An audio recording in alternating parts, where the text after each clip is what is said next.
Good afternoon and welcome to the February 15th meeting of the Renfrew County Housing Corporation. I'd like to call this meeting to order. As we gather this afternoon, I would like to acknowledge on behalf of Council and our community that we are meeting on the traditional territory of the Algonquin people. We would like to thank the Algonquin people and express our respect and support for their rich history, and we are extremely grateful for their many and continued displays of friendship. We also thank all the generations of people who have taken care of this land for thousands of years. Roll call. Wendy? We good? Yes, Chair, roll has been taken, and we have quorum. Thank you. Any disclosure of pecuniary interest and general nature thereof? I see none. Could I get a mover and a seconder, please, for the adoption of the minutes of the previous meeting held on January 10th? Councillor Service and Councillor Mayville. Thank you. All in favor? Carried. There were no delegations at time of mailing? None? Okay, we'll go ahead with the director's report. Ms. Lapine.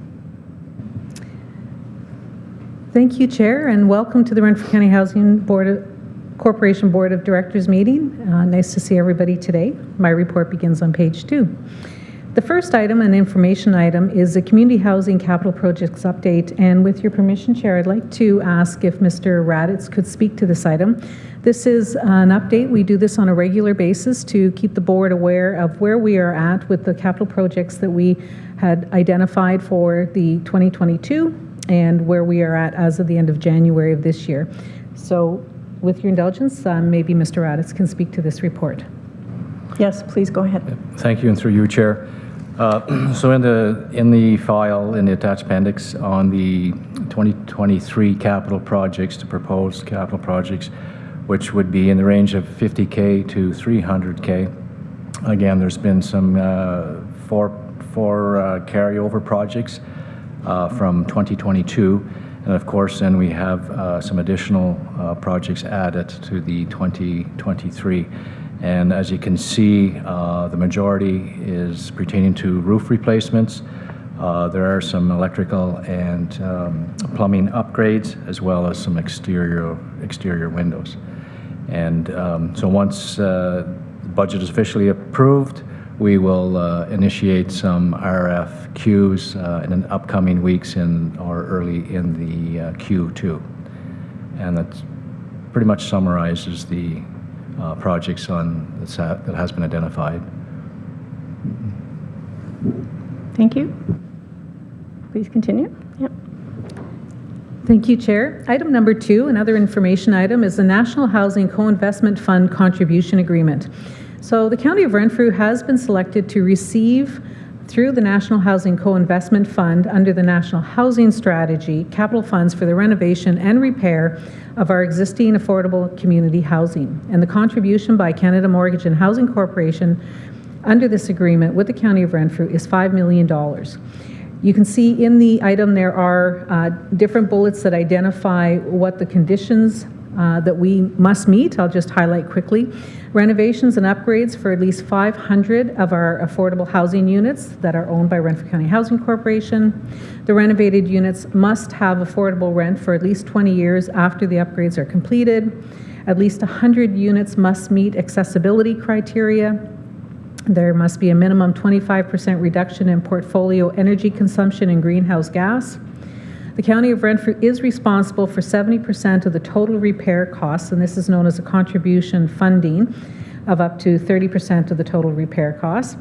And best efforts to ensure a minimum of 33% of repaired units are targeted for women or women and their children, and that we do an attestation at the completion, identifying that the repair or when the totality of the repair is complete.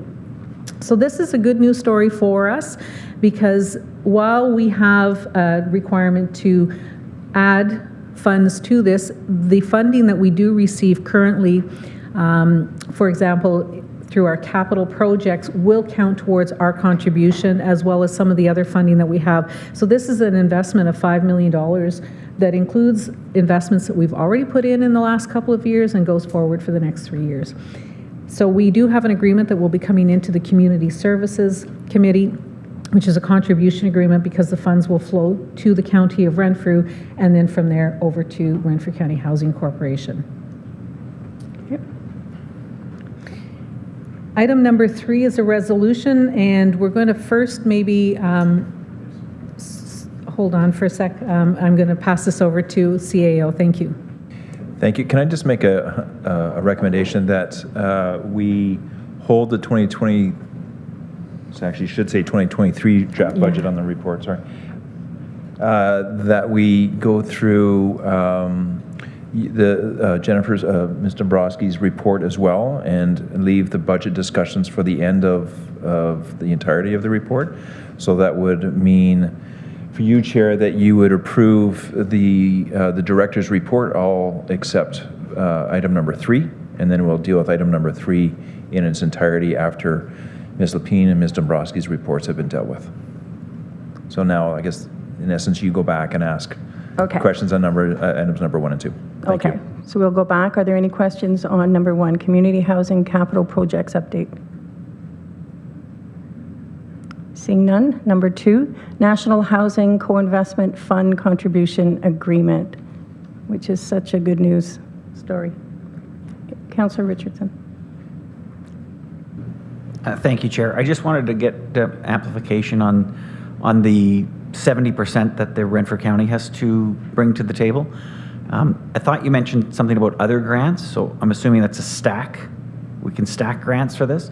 And is there any new funding that's being spent to make up our 70%, or is it already programmed within the timeline that we've allocated? Go ahead.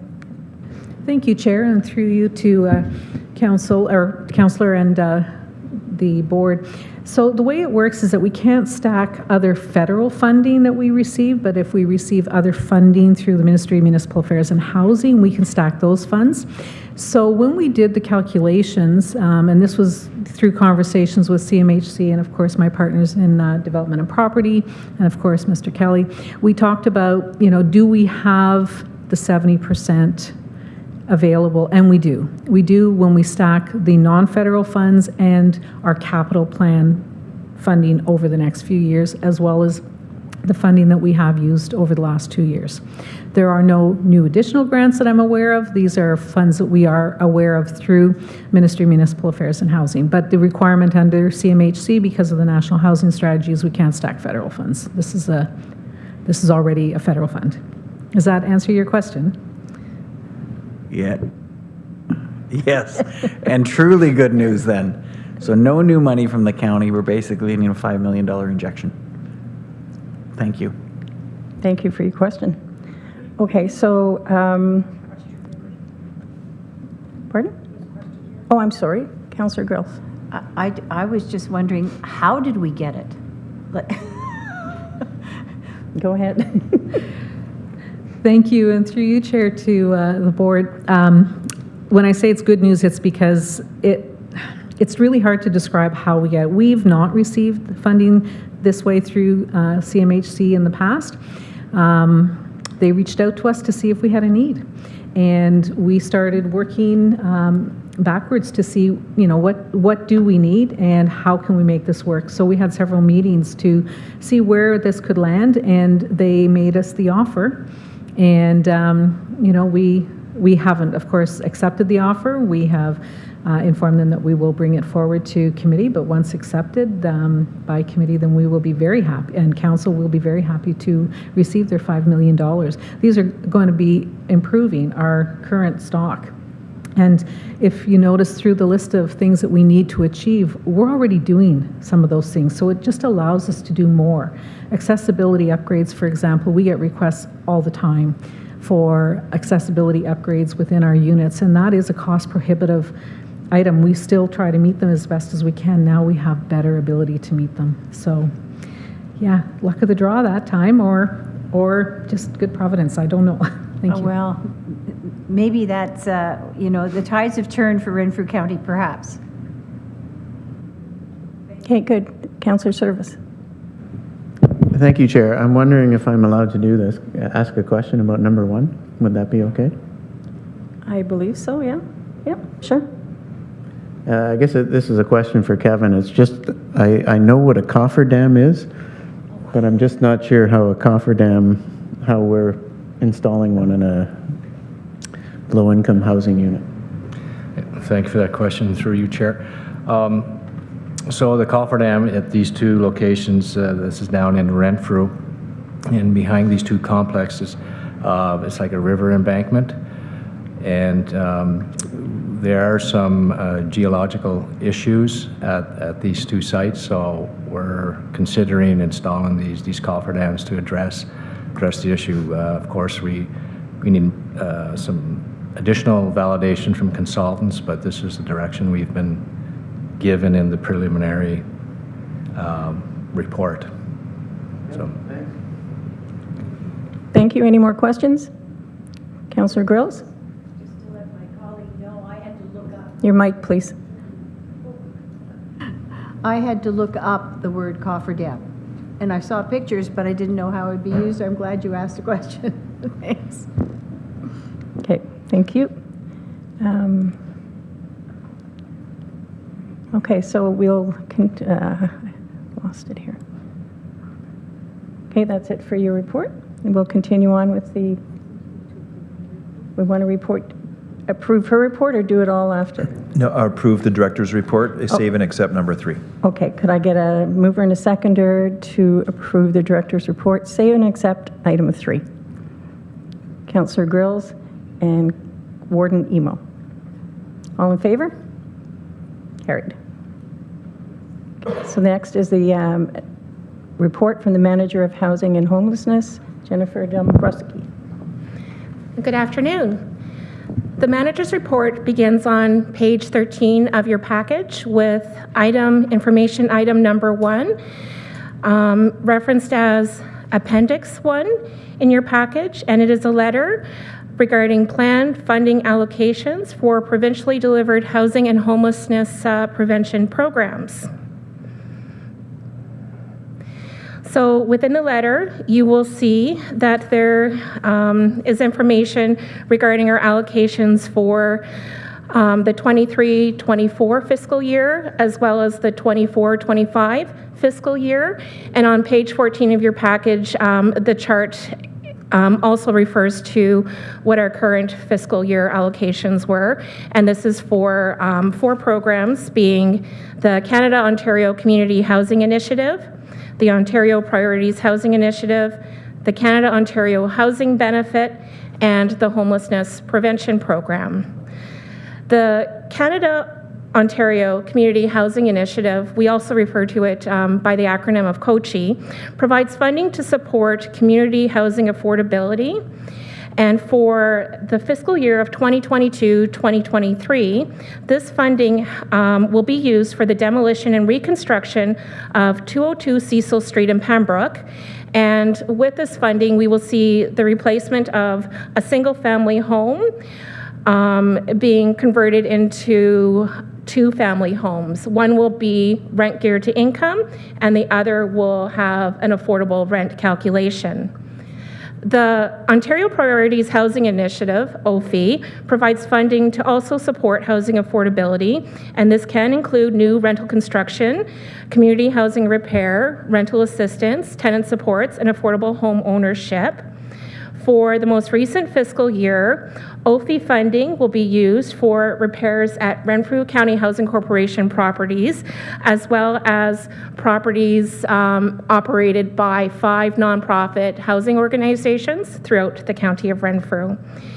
In addition to this, OFI will see a contribution towards 1030 Lee Street in Pembroke, and that is development that will be spoken to. The Canada-Ontario Housing Benefit is a 9-year program, and we will be entering into year 4. For the most recent year, and the last, couple of years as well, we've been really fortunate in the county of Renfrew to have this infusion of portable rent subsidy to help people, low-income households, with being able to manage the rising costs of rent. At the time of writing the report for this fiscal year, we were able to tally up that 115 households throughout Renfrew County have been helped with the portable benefit.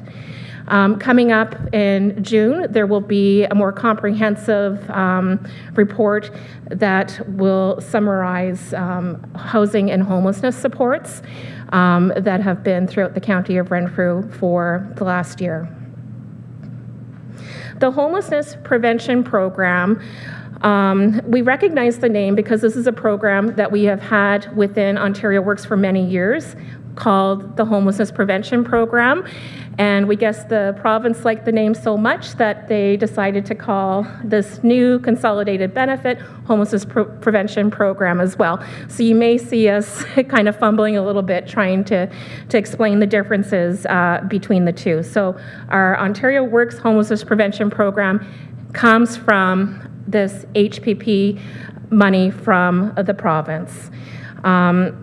So the Homelessness Prevention Program provides a whole host of benefits and supports for people, and not only maintaining housing stability, homelessness prevention, but also emergency supports when somebody may be homeless. We will elaborate on that within Section 9 of the report. We are still waiting on communication from the province regarding allocations for 24-25 regarding the Canada-Ontario Housing Benefit and HPP, and once that information becomes available, we will share it with the board. Continuing on to information item 2, you will see a tenant notice within your package referenced as Appendix 2. And unfortunately, over the last couple of years, we have seen a rise in a lot of hardship and a lot of behaviors that have caused great concern for safety at our apartment 260 Elizabeth in Pembroke. At this building, we support 60 households with affordable rent, mostly rent geared to income. And there's definitely been challenges that we believe that are indicative of health challenges that continue to precipitate from impacts of the pandemic. Upon evaluating the circumstances and comparing incident reports over the last couple of years, we, over the last couple of months, took to form an initiative to be able to help people feel safe over at their homes at 260 Elizabeth. One of the primary steps within this initiative has been to hire, on a temporary basis, a security company. And the security company is there 7 days a week, and they're there for approximately 8 hours at a time. And this has been in effect since about January 30th, and we have seen a drastic change in comments from our tenants who are, calling me directly and other staff, and definitely, seeing a lot of improvements. So the first part of this initiative to stabilize safety is working. Next up, within our vision for improving safety and the tenancy culture at 260 will be continued engaged conversations with the Ontario Provincial Police and looking to have their expertise be involved to lead a neighborhood watch initiative that we hope that the tenants will participate in. Our steps will be progressive to build and transform tenant engagement, and as we continue on in the upcoming months, we're really hoping to increase tenant voice. And we want to be able to hear from the tenants themselves what their recommendations are and how they would like to see a safe, community and home for themselves. We plan to bring in supports from the community that are focused on wellness, and of course, when speaking with tenants, any ideas that they may come up with as well. And we are hoping to also foster positive culture through other initiatives as far as community gardens, and I know that's something that Renfrew County Housing Corporation has done for our tenants over the last couple of years, but we'll really be looking to engage folks and keep that alive. We do have issues that come up from time to time at some of our other properties. This property at this time is the most pressing one that requires this type of attention. However, we're hoping to be able to evaluate lessons learned through this initiative so that we're able to operationalize some similar steps should we encounter another area that requires assistance. Following on to information item number 3 is an update regarding the Built for Zero Renfrew County initiative. This is our chronic homelessness program.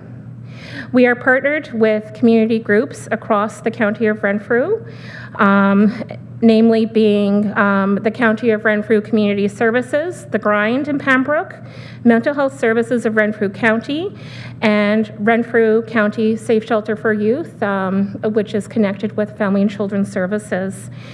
And with this group, there's the front-facing staff that meet regularly with each other to be able to identify people who are chronically homeless and ensure that we are knowing who they are and keeping connected with them. And through connectivity, looking to progressively make some impacts as far as harm reduction, health referrals, and ultimately sustainable housing. On page 15, you'll see a table that identifies our homelessness stats that we have from the interviews that we conduct with folks who are identifying as homeless to us. And for the last quarter, you'll see the summary for the months of October, November, December. And the top portion of the chart that identifies the chronic homelessness, and the bottom part of the chart identifies all homeless. And homelessness, the definition that we use for homelessness is from Reaching Home, Canada's homelessness strategy. It's actually the Canadian Alliance to End Homelessness has adopted this definition of chronic homelessness. And chronic homelessness refers to individuals who are currently experiencing homelessness and who meet at least one of the following criteria of homelessness, which would be homelessness for 6 months or more in the last year, recurrent homelessness over the past 3 years with a cumulative duration of at least 18 months. So when we look back to the chart, and we look over at the month of December, we'll see that was 49 people who were actively homeless, those who were connecting with this service group, and of that, 23 were chronically homeless. Moving on to information item 4, is the Rapid Housing Initiative, request for expression of interest.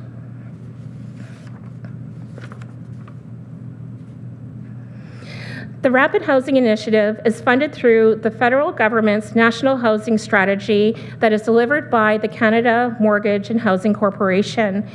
And the County of Renfrew advertised to the community seeking potential interest with a deadline to identify interest by February 10th, 2023.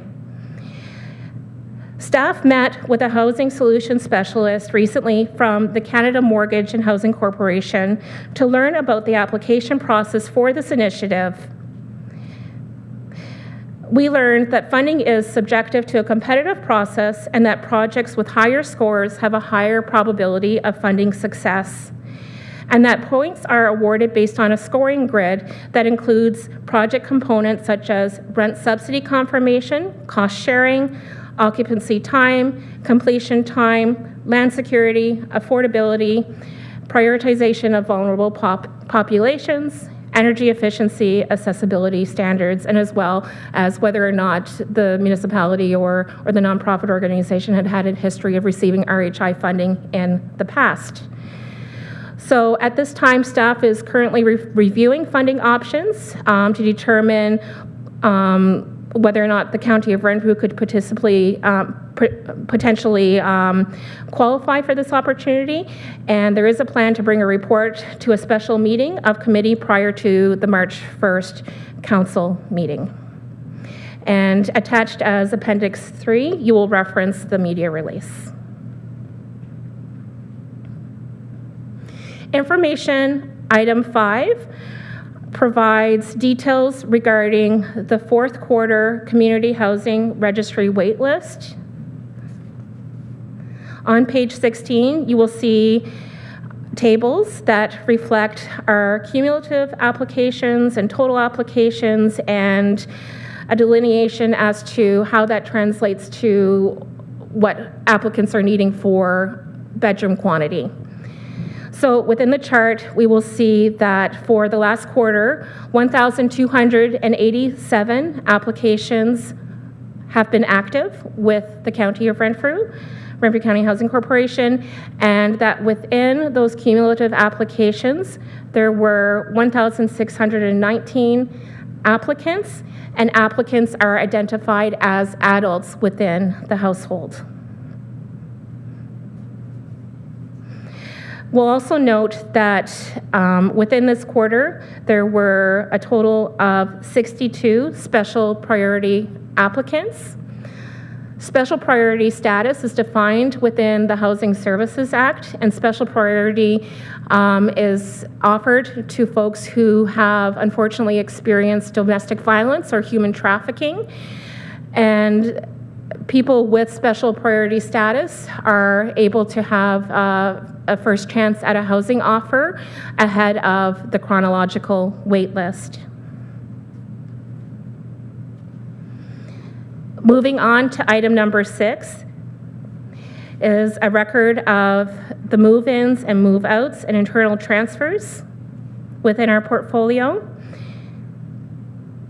And we'll see that Pembroke and area had 14 move-outs, 13 move-ins, Renfrew with 5 move-outs, 5 move-ins, and our Empire area with 6 move-outs, 2 move-ins, and during that time there was a total of 2 internal transfers. When we see move-outs and move-ins, it's representative, of course, of tenants moving around within our units, but it also is representative of a workload that happens both within the administration of this work, but also on the maintenance part of this work. So when we see 14 move-outs, that's indicative that we've had maintenance staff and or contractors go into these units to do repairs. And based on the level of repairs that units are needing and based on availability of supplies and contractors and so forth, it's usually about a 3-month, sometimes more up to 6 months to be able to turn a unit around. Moving on to information item 7. Is the fourth quarter report for landlord and tenant board notices and applications. We will see a higher amount of activity for N4s, notices to terminate tenancy early for non-payment of rent. These notices go out towards the beginning of the month, and it's essential that we communicate these to tenants. Usually when this is communicated to tenants, we are, well, not usually, but all the time, we're doing additional steps to reach out to them, whether it be by letter, phone calls, and so forth, to negotiate payment arrangements. Many times people, do come in and adhere to payment arrangements. However, we are seeing greater incidents of payment arrangements being broken and non-payments that will be discussed in the next information item. Once an N4 is issued, if the rent continues to go unpaid and communication breaks down with the community services staff, where we're not able to offer other solutions such as rent arrears help through the homelessness prevention program or a payment plan, we are in an unfortunate position to move forward with an actual application to the Landlord and Tenant Board to look to them to assist with moving forward in action.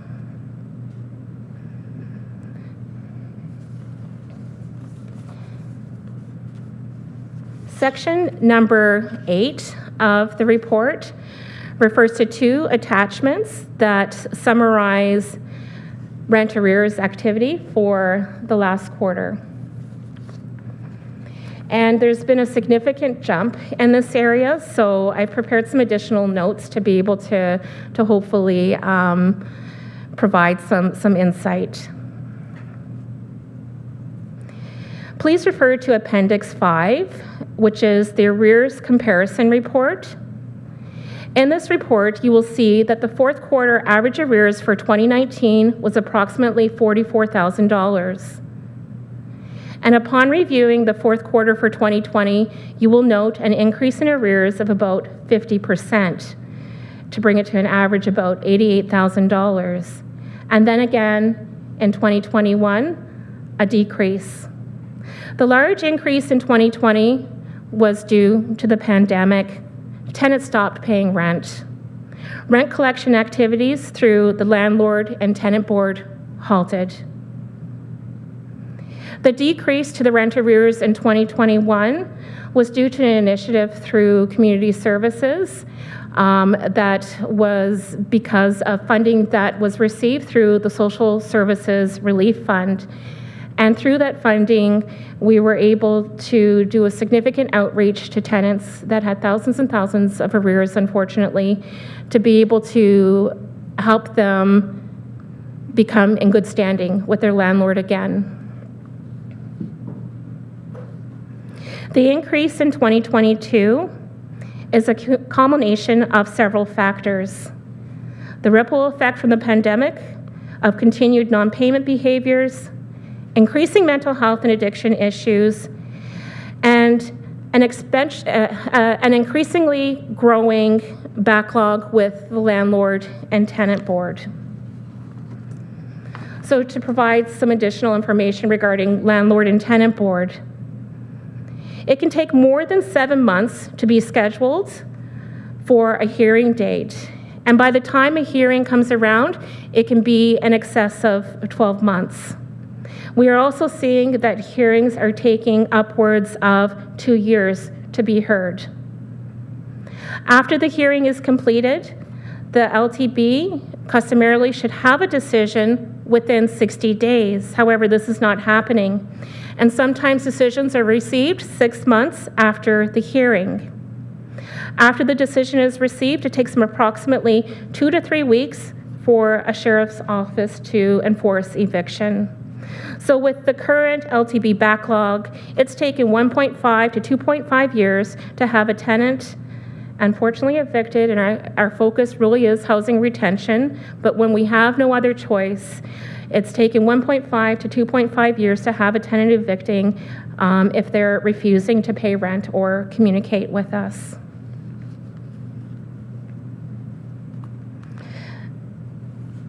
So the backlog at LTB is significant. Mental health and addiction issues within the community are significant and also causal, we believe. I have a few examples to share. With one household, their arrears are now at $8,921. During 2021, through Social Services Relief Fund, we assisted with $3,000 to catch the rent up. There has not been a payment made on that rent account despite multiple efforts from staff since October 2021. And unfortunately, we are seeing a rise in this. We have another tenancy that is approaching $9,000 as well, and they have not paid since March 2021.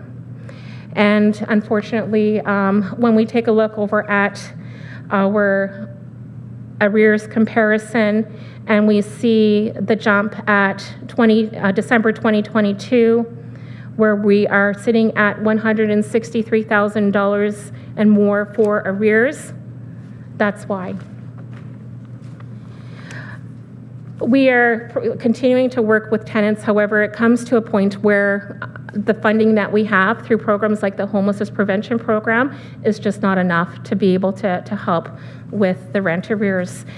And we were still, wanting to engage in payment plans with folks, but that's not always possible. So we're hoping definitely to continue to have a lot of attention focused on arrears collection. Unfortunately, when we see arrears drop, that doesn't always mean that we have recovered funds. In many circumstances, it means that a tenancy has ended and that the arrears are no longer counted as rent arrears, but have been written off and moved over for collections.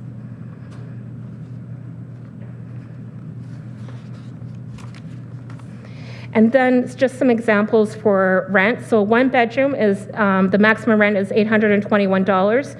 A two-bedroom unit can range from $796 to $840, and then this is the market rent, so this is without subsidy. And folks who are in receipt of Ontario Works, a single household, a one-bedroom, would pay $115 rent, and ODSP would pay $139 rent. So in most circumstances, rent subsidies are quite deep. Of course, they vary depending on household size and income, but the majority of our portfolio is with subsidy.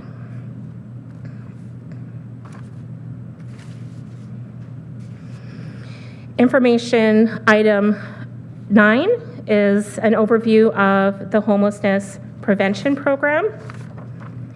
This is on page 17. We'll see a budget summary. Within the most recent year, our total allocation was just over $1.7 million. $100,000 of that has been set for capital component towards the development at 1030 Lee Street in Pembroke, $145,000 for the Strong Communities Rent Supplement Program, Emergency Minor Home Repairs Program, $150,000, Rent Allowance Program, $600,000, and Homelessness Prevention Program. I refer to it as the Emergency Assistance Component. This is the component that's through Ontario Works, just over $650,000. The Strong Communities Rent Supplement Program provides rent geared to income subsidies within private market rentals. And we have 21 ongoing subsidies. And for the fourth quarter, just over $37,000 as an expenditure.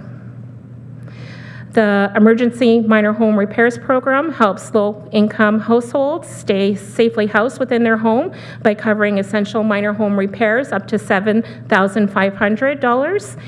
And the number of applications for this fourth quarter have been 8, and the total expenditure has been just over $53,000. The Rent Allowance Program provides a monthly rent allowance of $275 for households without children and $375 for households with children.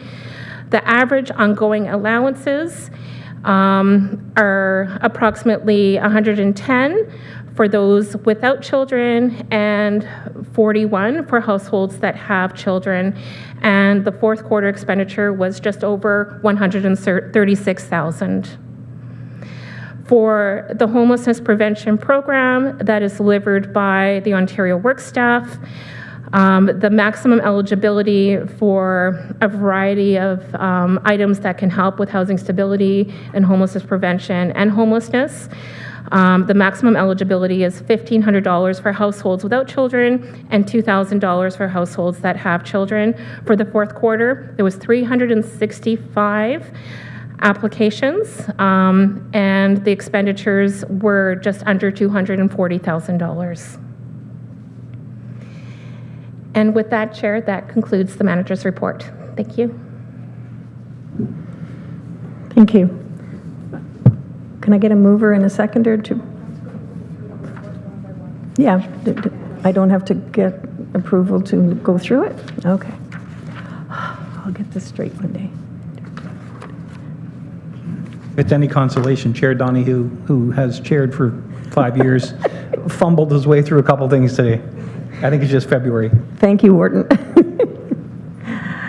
Okay, we'll go through the information items. Item number 1, 22-23 and 24-25 planned funding allocations for provincially delivered housing and homelessness prevention programs. Any questions or comments?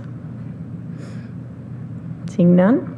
Number 2, security guard service at 260 Elizabeth Street in Pembroke.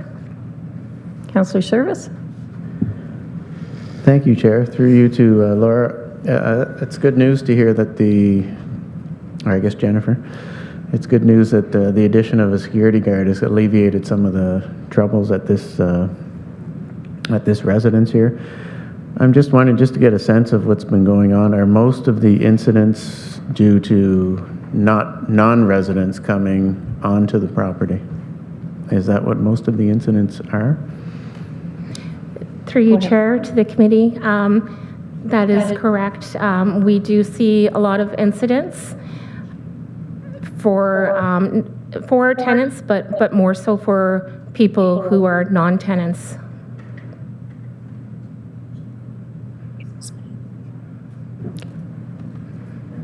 Good. Okay, any more questions, comments? Councillor Richardson.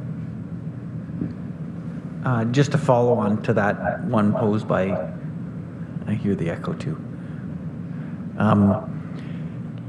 Sorry, the residents that aren't living there, holy smokes, it's getting loud in my ears. I think we're having some technical difficulties here. Okay. You want me to?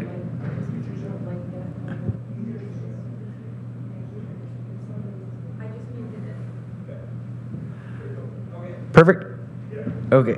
Okay, Councillor Richardson. Nicholson. Nicholson. You can call me anything you want, but not Richardson. Okay. I wrote it down wrong. My apologies. Okay. Sorry. Just on to Councillor from Petawawa's question about the security guard. I think great idea, and I'm glad that we're trying to provide some stability to that location. My first question was, okay, has the problem just moved somewhere else in that community? Or have we resolved something that's occurring with respect to the tenants there? And if so, are we just waiting for it to pop up somewhere else? Thank you, through Chair, to the committee.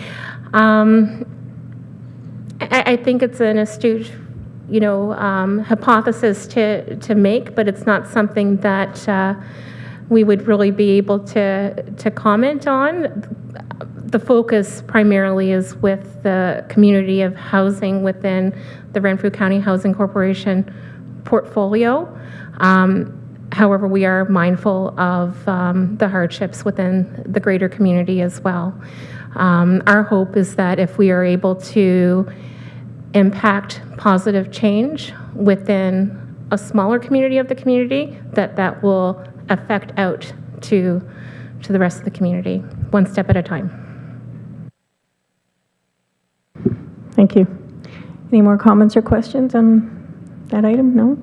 Number 3, the Built for Zero Renfrew County homelessness update. Any questions or comments? No? Item 4, Rapid Housing Initiative, request for expressions of interest.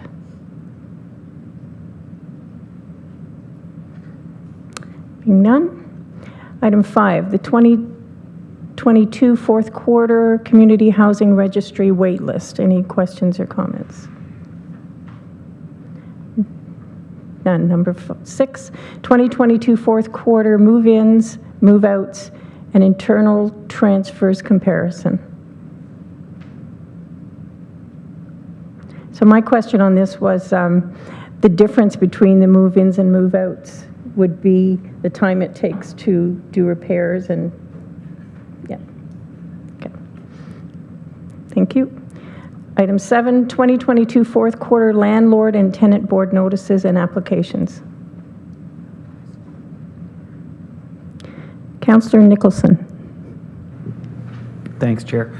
And this may be it kind of bled from a number of points, so I apologize if it's not all on point number 7 here, but I think what was presented was 1.5 to 2.5 years to evict a tenant based on the current procedures, plus another 6 months to renovate the building that they came out of. And there is no relief funding to resolve this 2 to 3 year gap in funding. And does that become, that 2 to 3 year gap becomes a direct impact on the county levy?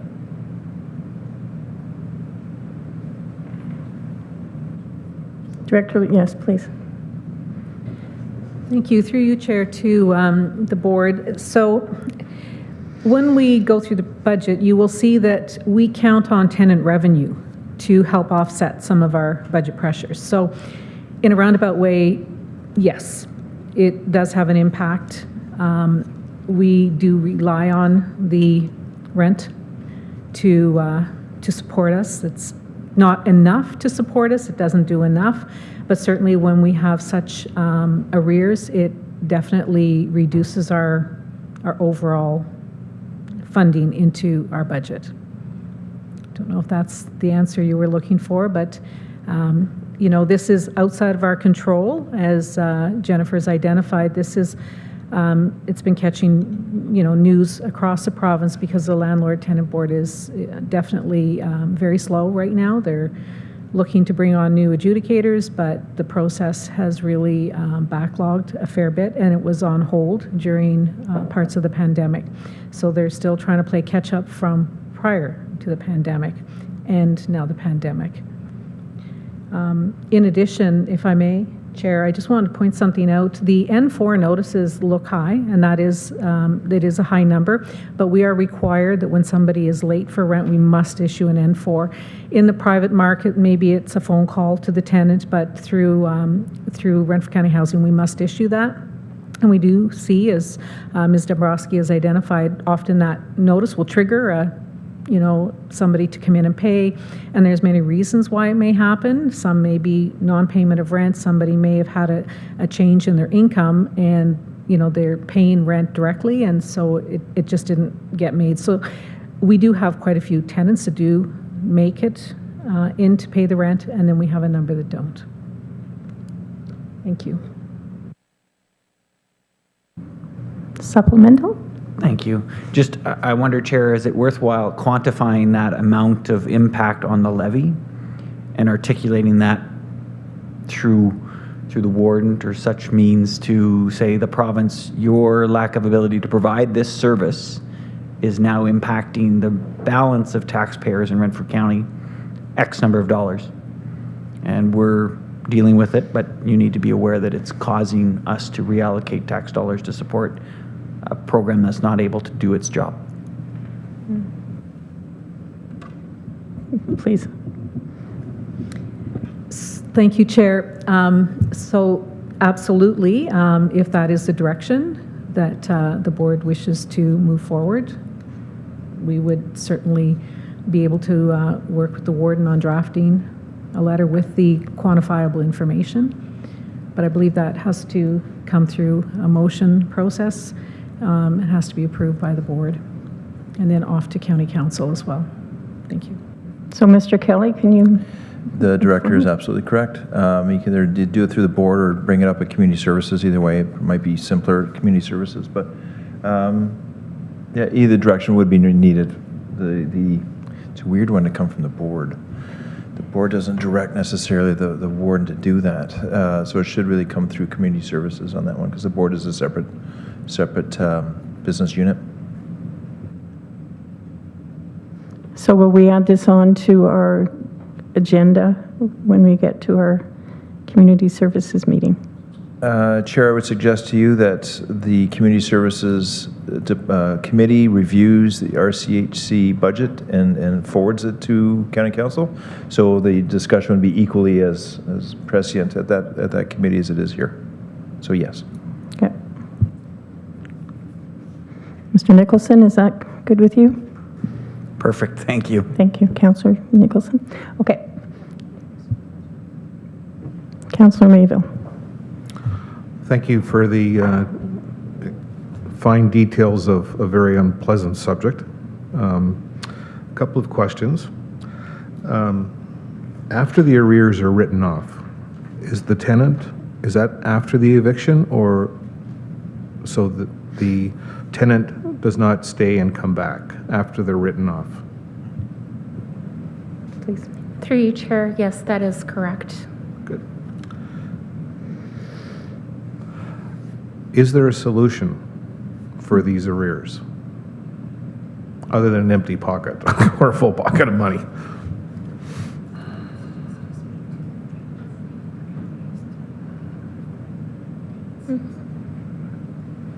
Okay.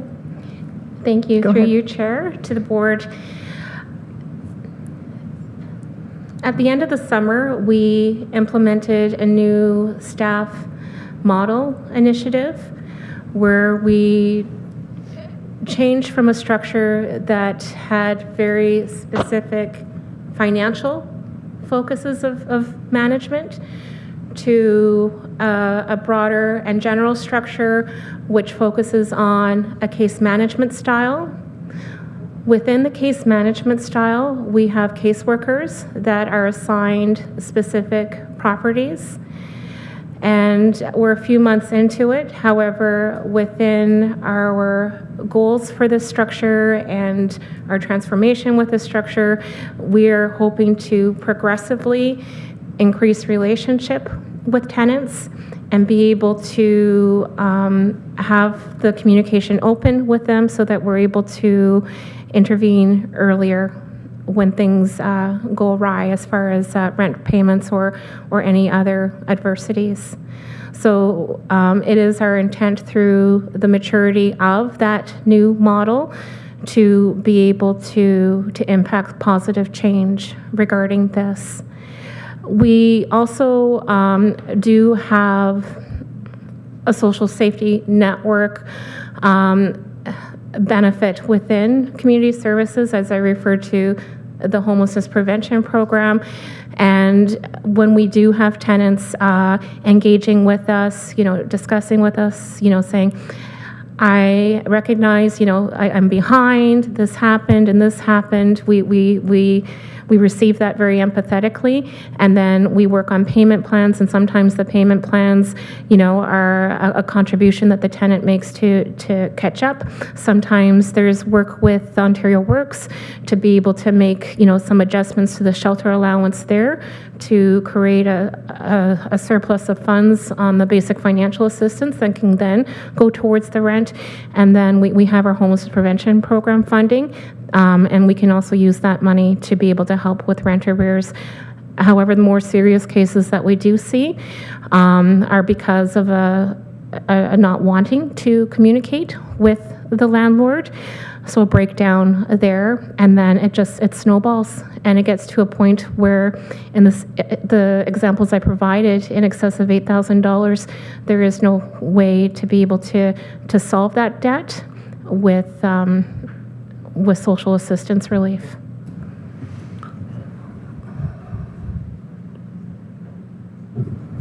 Go ahead. So is there a trigger point, before it gets called arrears? Is it 1 month, 3 months, or 6 months? Or at what point does it get called arrears? On the tenant's ledger, which is an accounting of their rent, as soon as there is an amount owing. It's technically arrears, but it's after 1 month that we are focusing on capturing that data.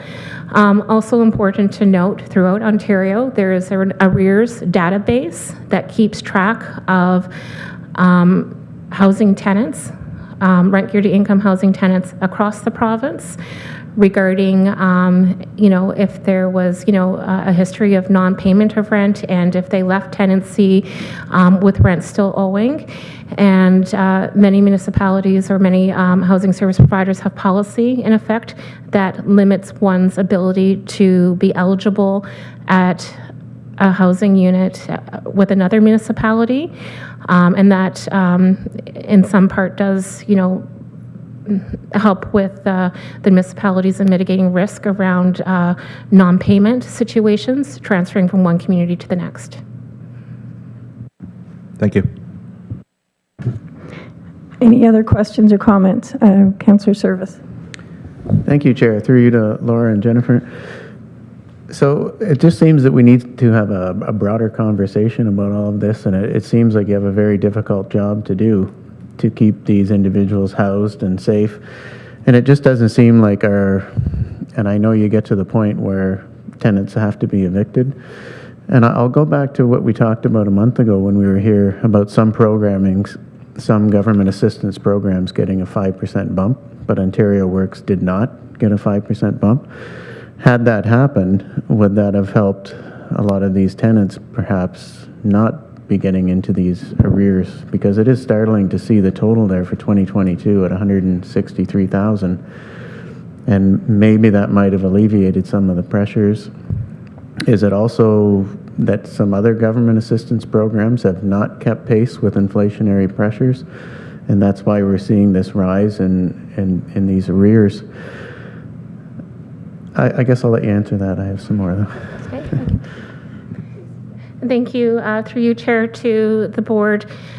So the issue of financial capacity within low-income groups of people is an issue that continues to be very pressing throughout Ontario, and we can attest to that in Renfrew County.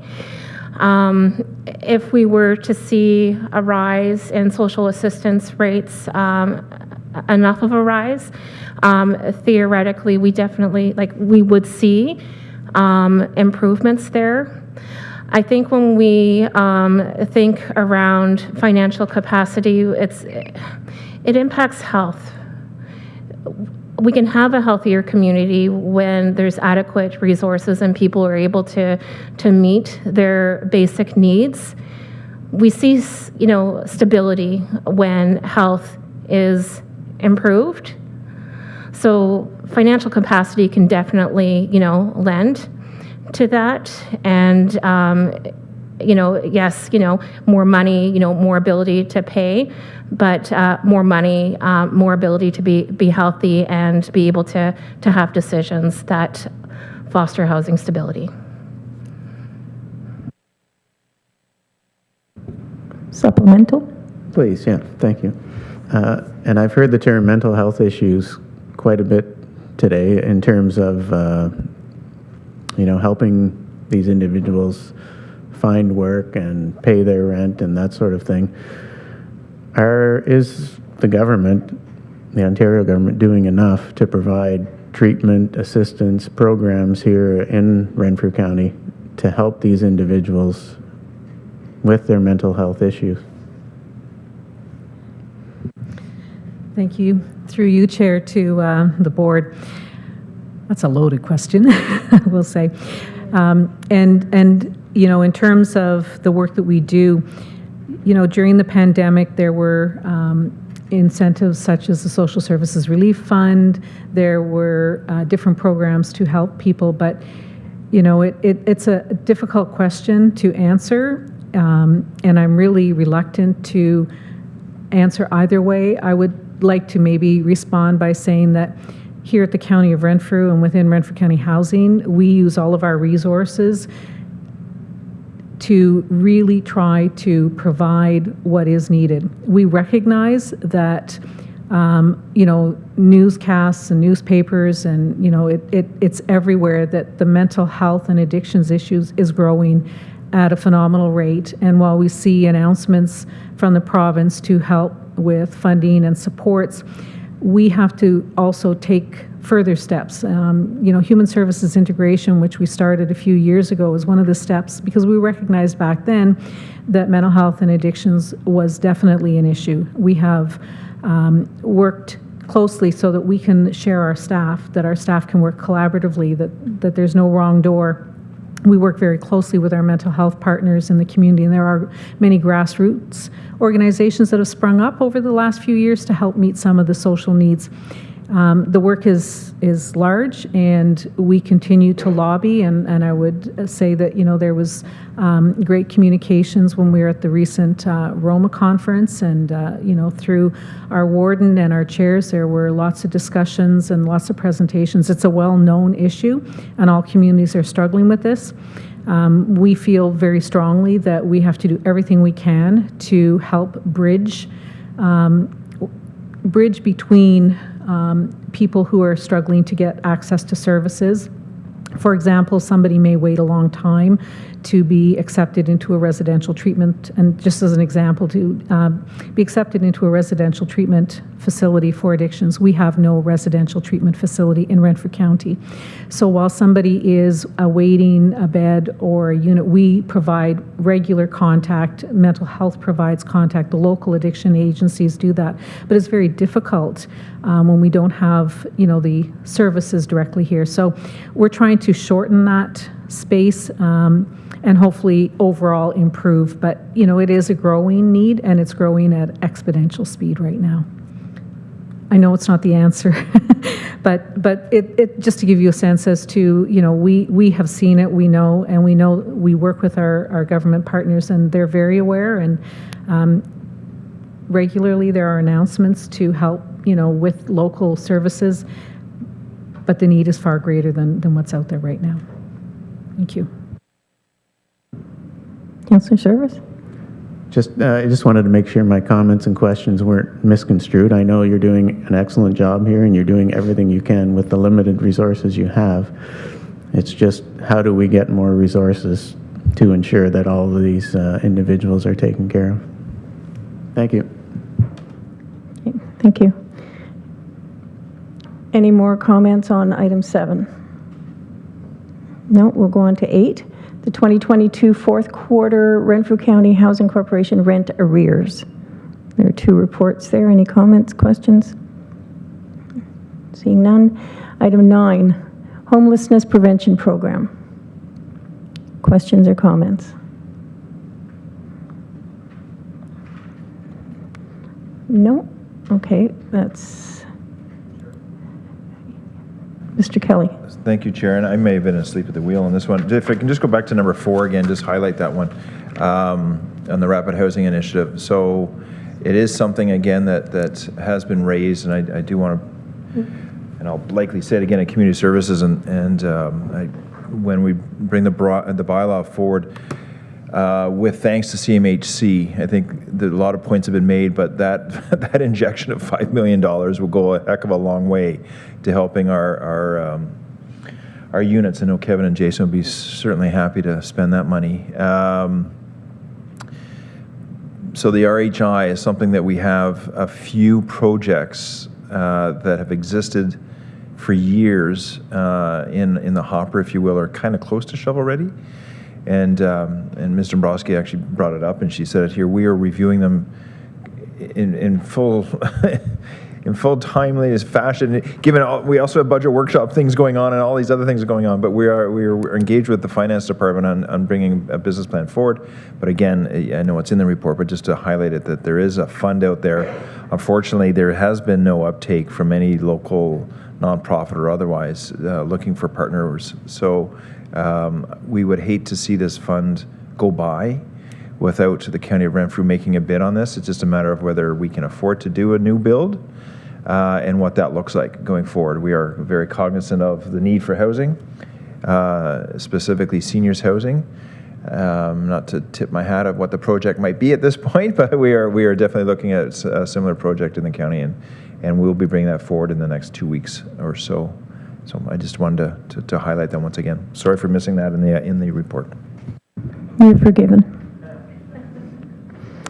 Okay, that's it for the information items. Could I get a mover and a seconder to accept the housing and homelessness report? Councillor Service, Councillor Grills. All in favor? Carried. Any new business? Oh, we go. Okay. We will go back to item, where are we now? Boy, just a second here. Item 2. And Chair, if I may, but while everybody's getting that, I'll intro this, and it saves me time from doing it again at Community Services. And some people have heard me say this. But before we start looking at these budgets, I do want to thank and acknowledge all the hard work that's gone into this. Daniel and Jeff and of course all the directors and managers have spent a long time working with the RCHC budgets and the Community Services budget to get them in line. It's been a significantly tough year. We've heard about it throughout these reports over the last few days. And of course, balancing the wants of the community has been tough given the effects of the pandemic on our individual work plans. So it's needless to say our regular activities are costing us much more than they once did. So delivering the same services is going to require this year especially innovation, creativity, and support from various other sources, and some of those sources you've heard today. Of course, we're absolutely aware of the effects that any increase may have on the individuals in our community, and we know this because we live here. We were challenged to meet all of our deliverables with the targets that were set for us in 2022, but we found a reasonable approach for 2023, and you'll see that in these 2 budgets you'll see today. You'll hear about some alternative service delivery methods and some innovative approaches to get to our levy targets, some with significant impacts to our operational model. I don't believe it's the case today, but we may need to quickly adjust and go into closed if we're talking about any sensitive issues, so we'll just be aware of that. But I think today we're, for the most part, pretty straightforward in these budgets. So again, thank you very much for being engaged to all staff, and I hope that you can appreciate the tough nature of bringing this budget forward given the circumstances of this year. Thank you, Chair. Thank you, and I echo that the appreciation for all the work that goes into putting a draft budget together. So we'll go back to item 3. Ms. Lapine. Thank you, Chair. And we're going to discuss the Renfrew County Housing Corporation budget proposal for 2023. But before we do so, I want to put up just a couple of slides just to kind of, focus a little bit of attention on our housing budget. I want to talk a little bit as well, just because I know many of you are new to this. The Renfrew County Housing Corporation is a separate corporation from the County of Renfrew. So you will see in this package, we have the Renfrew County Housing Corporation budget, and then you will see in Community Services, we have a community housing budget. And that's because money flows from the province to the County of Renfrew, and then the County of Renfrew flows money to Renfrew County Housing. So just to kind of explain why you see 2 housing budgets, one flows in and out of each other. But if you just give me 1 second, I'm going to put up a couple of slides because I think perspective is everything, and I think, the high-level overview and then a bit of a deeper dive may help.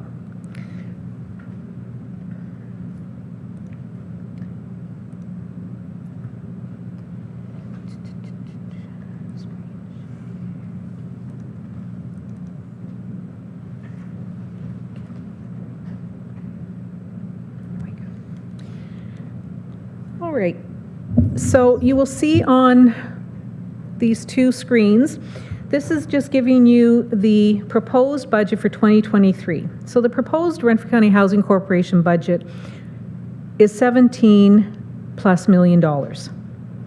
We receive a community housing transfer, so this is through the County of Renfrew Community Housing Transfer of $10,493,545. We have tenant revenue of $4.8 million. We have a provincial subsidy of $474,077. We have reserves, Renfrew County Housing Corporation reserves of $1.2 million, and we have miscellaneous revenue of $143,000. Now, the reserves that we have with Renfrew County Housing, these reserves represent capital projects that we planned that didn't get completed. So, for example, in previous years, we had capital projects, we budgeted for them, and maybe for whatever reasons could not complete them. So those funds go into the reserve. And in the following year, we draw upon that reserve before we draw upon the County of Renfrew. So those reserves exist for the purpose of our capital projects.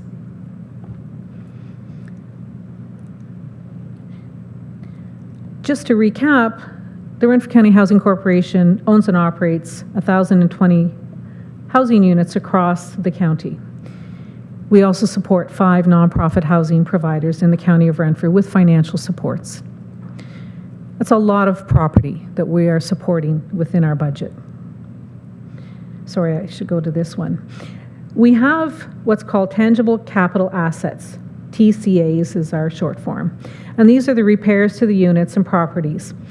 These are planned upgrades and repairs, and they need to take place based on the asset planner 10-year capital asset plan. And these are large items and are often very labor intensive.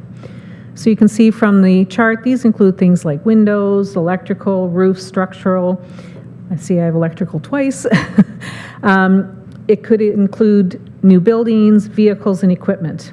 And our proposed budget is looking at capital asset repairs of $4.1 million. But on top of that, we also have what's called non-TCAs. And these are the day-to-day repairs that need to rejuvenate units. These are often unplanned, and they are often as a result of move-outs and damage. So we're looking at a proposed budget of approximately $713,000. So to take you back, if we go back to this here, this is the Renfrew County Housing Corporation proposed budget amount. And we'll go into the documents that are in your package that break it down, but this is to give you an idea of where the money is coming from in order to do this work that we have to do.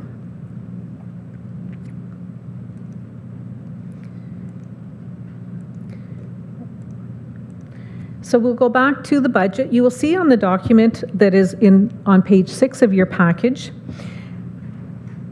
we have put together, as CAO Kelly has described, a budget that reflects the target. You will see that there are many items listed as county transfer. And these are, like I mentioned earlier, money comes to the County of Renfrew. County of Renfrew has to transfer over to Renfrew County Housing to deliver on many of these programs. Another thing that I want to mention, and it might be hard to see here, but the provincial government gives us funding through many of these programs on a different annual basis than we operate. For example, the County of Renfrew budgets on a January to December year, but the province works from April 1st to March 31st. So some of the numbers may not look exact the same because we have to reallocate them.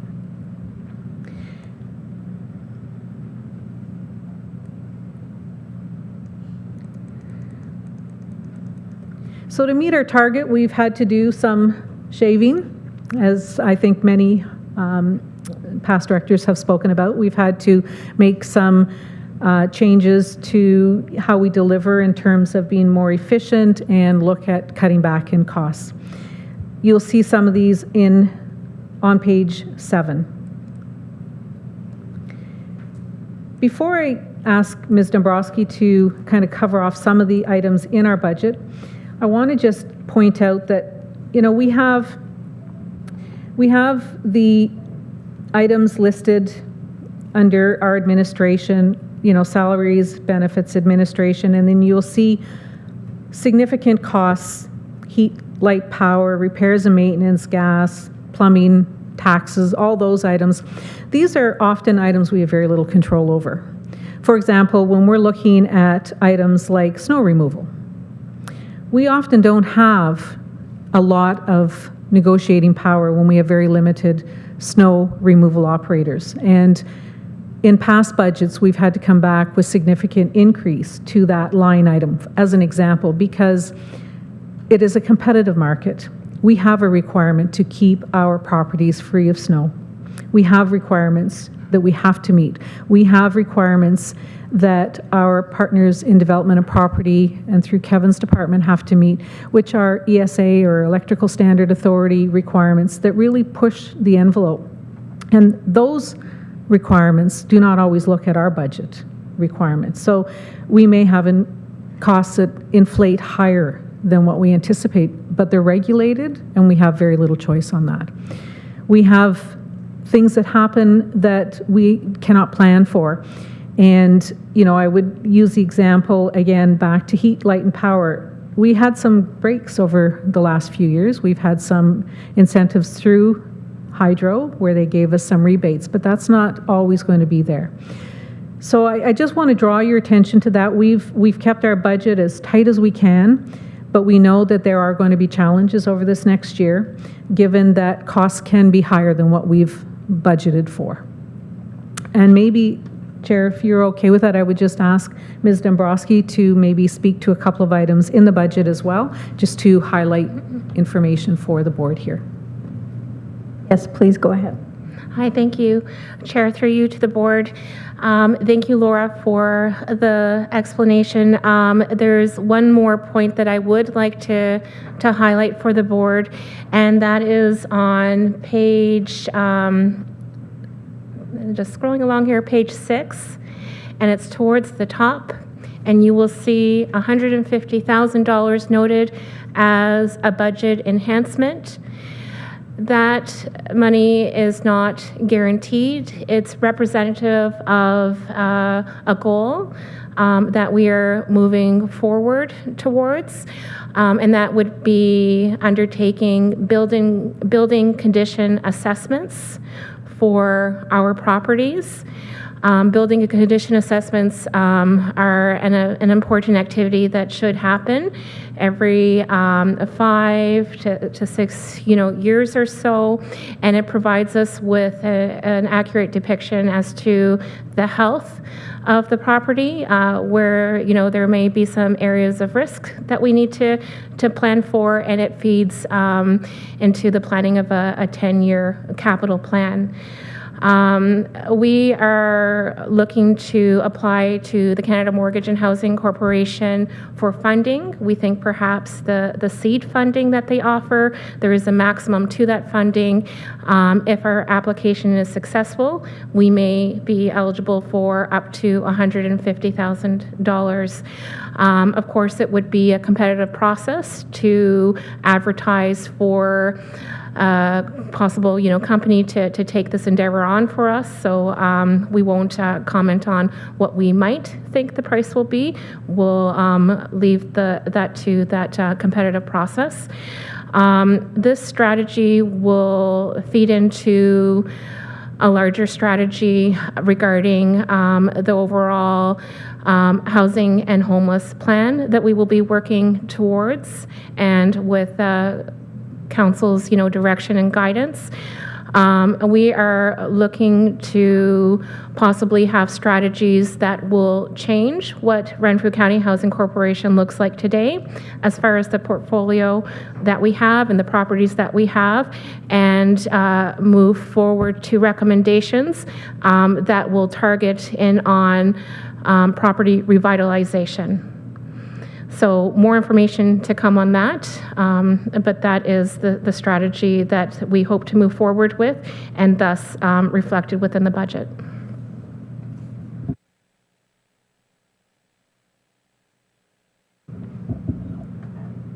Go ahead. Thank you. Through you, Chair, back to budget and to the board. If I can also bring everybody to page 12. This will give you an outline of our tangible capital asset plan. You will see the items that we are looking to work on.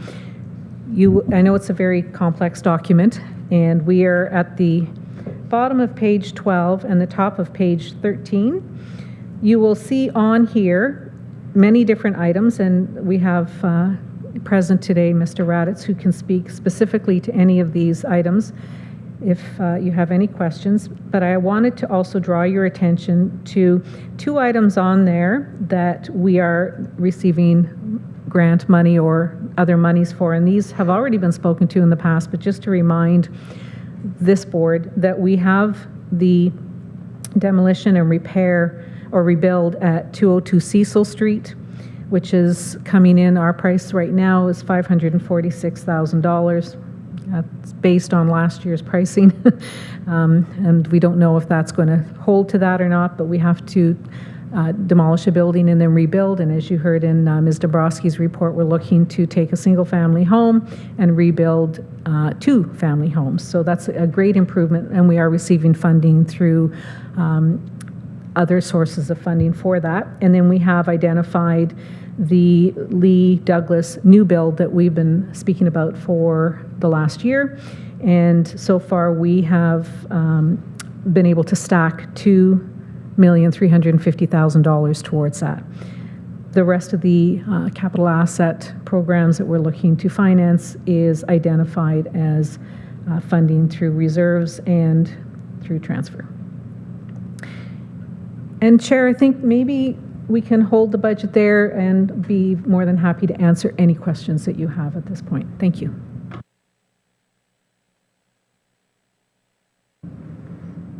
Okay, for discussion, do I need to get a... Yeah, please get the motion on the table, please. Okay, Thank you. can I have a mover and a seconder to discuss the budget? No, if I can I help Sorry, you out a yeah. little bit there on this one? That's I fine, had it because we're written down. changing it a little bit. If I could just read the recommendation to records, that the Renfrew County Housing Corporation recommends that the draft 2023 Renfrew County Housing Corporation budget be forwarded to the Community Services Committee for approval. Okay, can I get a mover and a seconder? Councillor Mayville, Warden Emo, all in favor? Carried. Okay, continue, please. Or did you? Oh, any questions? Sorry. Questions, comments? Councillor Nicholson. Just it's referenced your slide, and I know you probably can't get back onto Zoom, but on a page where you talked about the TCA and at 4.1 million. I think it's at the bottom of, yeah. Is that an annually reoccurring investment requirement, or is that just this year? Thank you, Chair, and through you to the board. That is just this year. Do we have an annual amount that we have, or is it budgeted every year in year? Through you, Chair, it is budgeted every year. We take several months where we take a look at our asset plan, our 10-year plan, and identify projects. Kevin and his team work extensively at that, but I also see Mr. Foss is present, and he can speak to that as well. Thank you. Excellent. Thank you. Mr. Foss, please. Thank you, Chair, and through you. So Renfrew County Housing Corp, like all of our departments, has a 10-year capital plan, and we'll talk more about this at the budget workshop next week. The committees are focusing more so on what are the plans before us for 2023, but we're going to include in your package, and we're going to speak to the 10-year plans. For Renfrew County Housing Corporation, the next 10 years have $10 million of capital improvement, so about $1 million a year.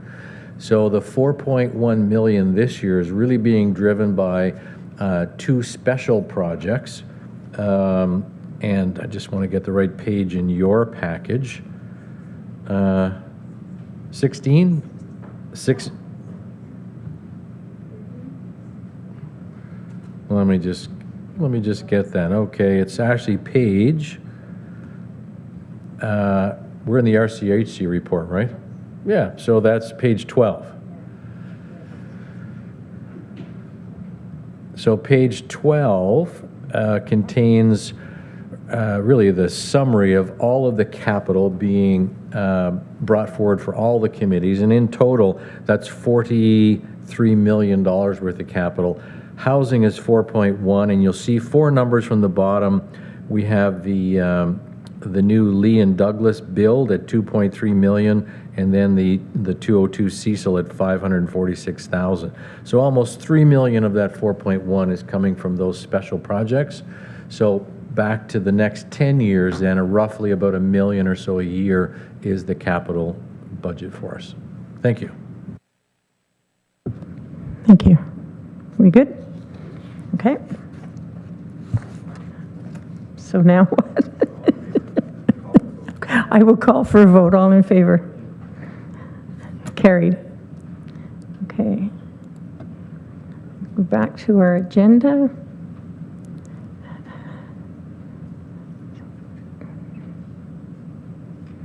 Okay, no new business? No, there's nothing for a closed meeting. The date of the next meeting is Wednesday, March 8th, 2023. Can I get a mover and a seconder to adjourn, please? Councillor Nicholson and Councillor Grills. All in favor? Carried. We are adjourned. So,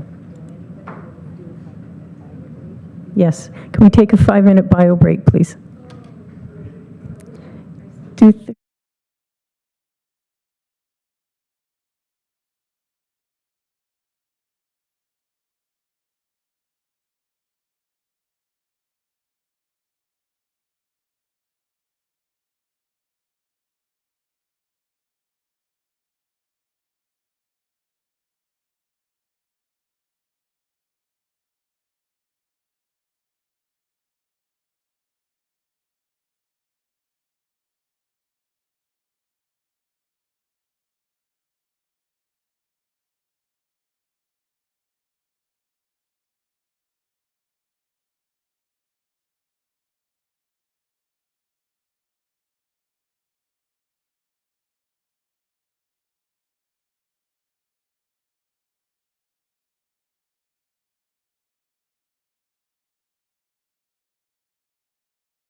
Welcome back to the Community Services Committee meeting for Wednesday, February 15th, 2023. Call this meeting to order. Roll call. Wendy, are we good still? Thank you. Any disclosure of pecuniary interest and general nature thereof? Seeing none. Could I get a mover and a seconder for the adoption of the minutes of the previous meeting held on January 10th, 2023? Councillor Service, Councillor Mayville. All in favor? Carried. Delegations, there are no delegations at time of mailing. We will have something for a closed session near the end after we do budget, I believe. Okay, we'll go directly to the Community Services Department report, please. Ms. Lapine. Thank you, and through you, Chair, to the Community Services Committee. My report begins on page 2 of your package. Information item number 1 is the Eastern Ontario Wardens Caucus, EOWC Regional Housing Plan. This is something that I'm very happy to share with you. A priority of the Eastern Ontario Wardens Caucus over the past years was identified as finding supports and solutions for the housing crisis, and they've been working very hard on this for the last amount of time. Once again, the EOWC is going to take on a regional leadership role and have developed a plan to reduce the waitlist and build the supply of community rental housing by developing what is now referred to as the 7-in-7 plan. The 7-in-7 plan will deliver 7,000 affordable community rental units, new units, over 7 years.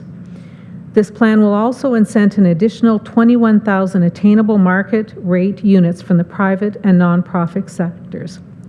Using the public-private partnership, or P3 approach, which has proved to be a successful model for the telecommunications expansion in Eastern Ontario, this plan will have the added benefit of bringing on thousands more additional market rent units. Together, using a mixed model approach, an EOWC regional housing plan has the potential of increasing the supply by an estimated 28,000 units. The plan supports the provincial and federal government's goal of increasing housing supply across all communities and is expected to generate $9 billion in economic activity. That's an estimated amount. This plan and presentation was launched during a multi-ministerial delegation at the recent Roma conference in Toronto.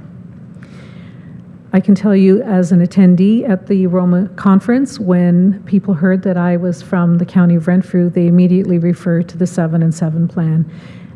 It has gained a lot of popularity and is a well-respected document.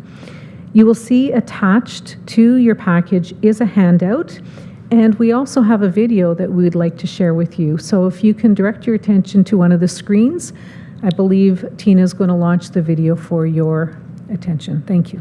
The Eastern Ontario Wardens Caucus has a track record of bringing people together to solve problems that are too big for any one government or industry. For more than a decade, the EOWC has collaborated with governments and the private sector on regional scale solutions. Now it's coming together along with partner service managers to address the housing crisis. On average, people in Eastern Ontario can wait 5 to 10 years for affordable community housing. We all know something must be done. The province aims to build 1.5 million homes by 2031. This goal must meet the needs of all Ontarians, rural and urban. The EOWC has a bold regional solution to tackle the waitlist. Over 7 years, the EOWC wants to help build 7,000 new rental units. Taking a public-private approach, the plan would build a mix of community and market housing. The investment could spur a number of housing units across the region, helping to meet the needs of people across different incomes, ages, and stages of life. The EOWC plan takes a collaborative and innovative approach to building new supply, from funding to servicing. Greater economies of scale would reduce costs to build more, faster. We are ready to work with the provincial and federal governments, as well as for-profit and non-profit partners. Join us to create strong communities where everyone can afford a place to call home.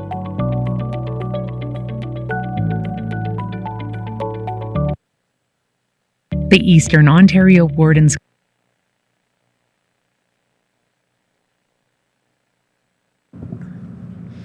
Thank you. Through you, Chair, item number 2 is the Community and Supportive Housing Division, and this is a letter from Assistant Deputy Minister Angela Cook identifying changes that are being made to the Ministry of Municipal Affairs and Housing. And, once again, you can see that housing is a priority and that they have now created a new division within MMAH. Chair, that concludes my portion of the report. We will discuss the budget later. Thank you. The bylaw for the budget? No? Not for, oh, I do.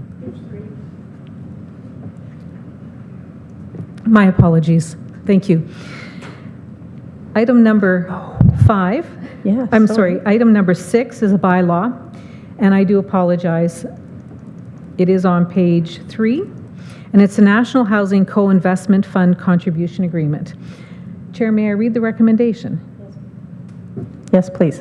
Thank you. So the recommendation is that the Community Services Committee recommend to County Council that an agreement with the Canada Mortgage and Housing Corporation for the National Housing Co-Investment Fund program be approved, and further that County Council pass a bylaw to authorize the warden and clerk to execute the contribution agreement between the County of Renfrew and the Canada Mortgage and Housing Corporation.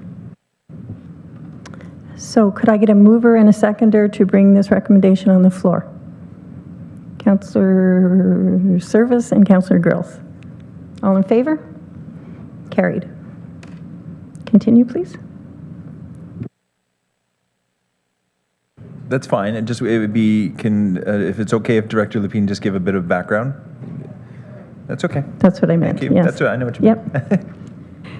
Thank you. And through you, Chair, so previously at the Renfrew County Housing Corporation Board of Directors, I spoke about the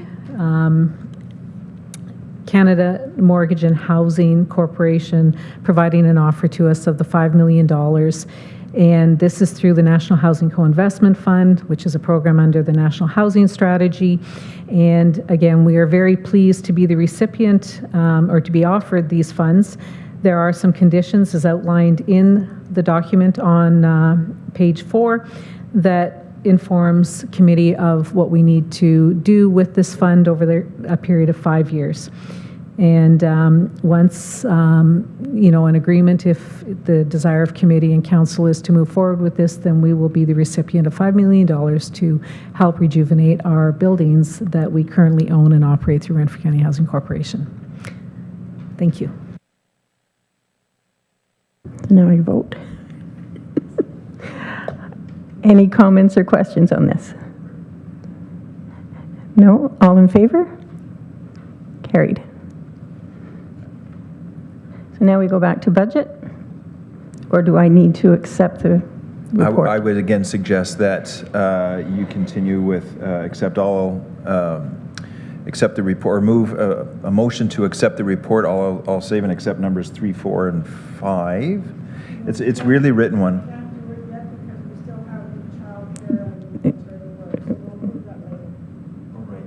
Sorry, Rose. You're right. It's just because it's listed on the front page, but we're all over the place. Too many cookies. Yes, so if you could just continue with the Child Care Ontario Works divisions, and then we'll come back to the budget. Okay. Thank you. Okay.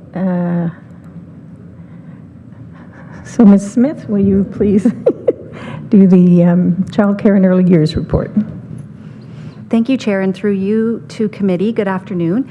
The Child Care and Early Years report starts on page 8 of your package, and my information items begin with the Child Care and Early Years statistics for 2022. Information item number 1 are the inclusion services statistics. So the following chart indicates inclusion services monthly from January to December of 2022, and these are the number of children served within our inclusion services from our special needs resourcing programs. Item number 2, the licensed home childcare statistics. So we directly operate a licensed home childcare agency here at the County of Renfrew, and these statistics are specific to our agency. You will note that there has been a steady increase in the number of homes that we have opened throughout the year, which obviously results in more children being served. Item number 3 is our full licensed childcare statistics within the County of Renfrew. These stats represent numbers for all of the licensed childcare providers in the county, including the 2 licensed home childcare agencies, to show the total licensed capacity, operating capacity, number of children served, as well as out of those children served who were in receipt of a fee subsidy. So I just wanted to bring to your attention a few things on this chart. License capacity versus operating capacity is sometimes a confusing, just wanted to kind of define the two. So license capacity is what the provider has been licensed by the ministry. That's their maximum capacity that they have a license for. Operating capacity is what they are able to operate at the current time. So you will see here that there is a disparity in those numbers, and I can provide some explanation for that.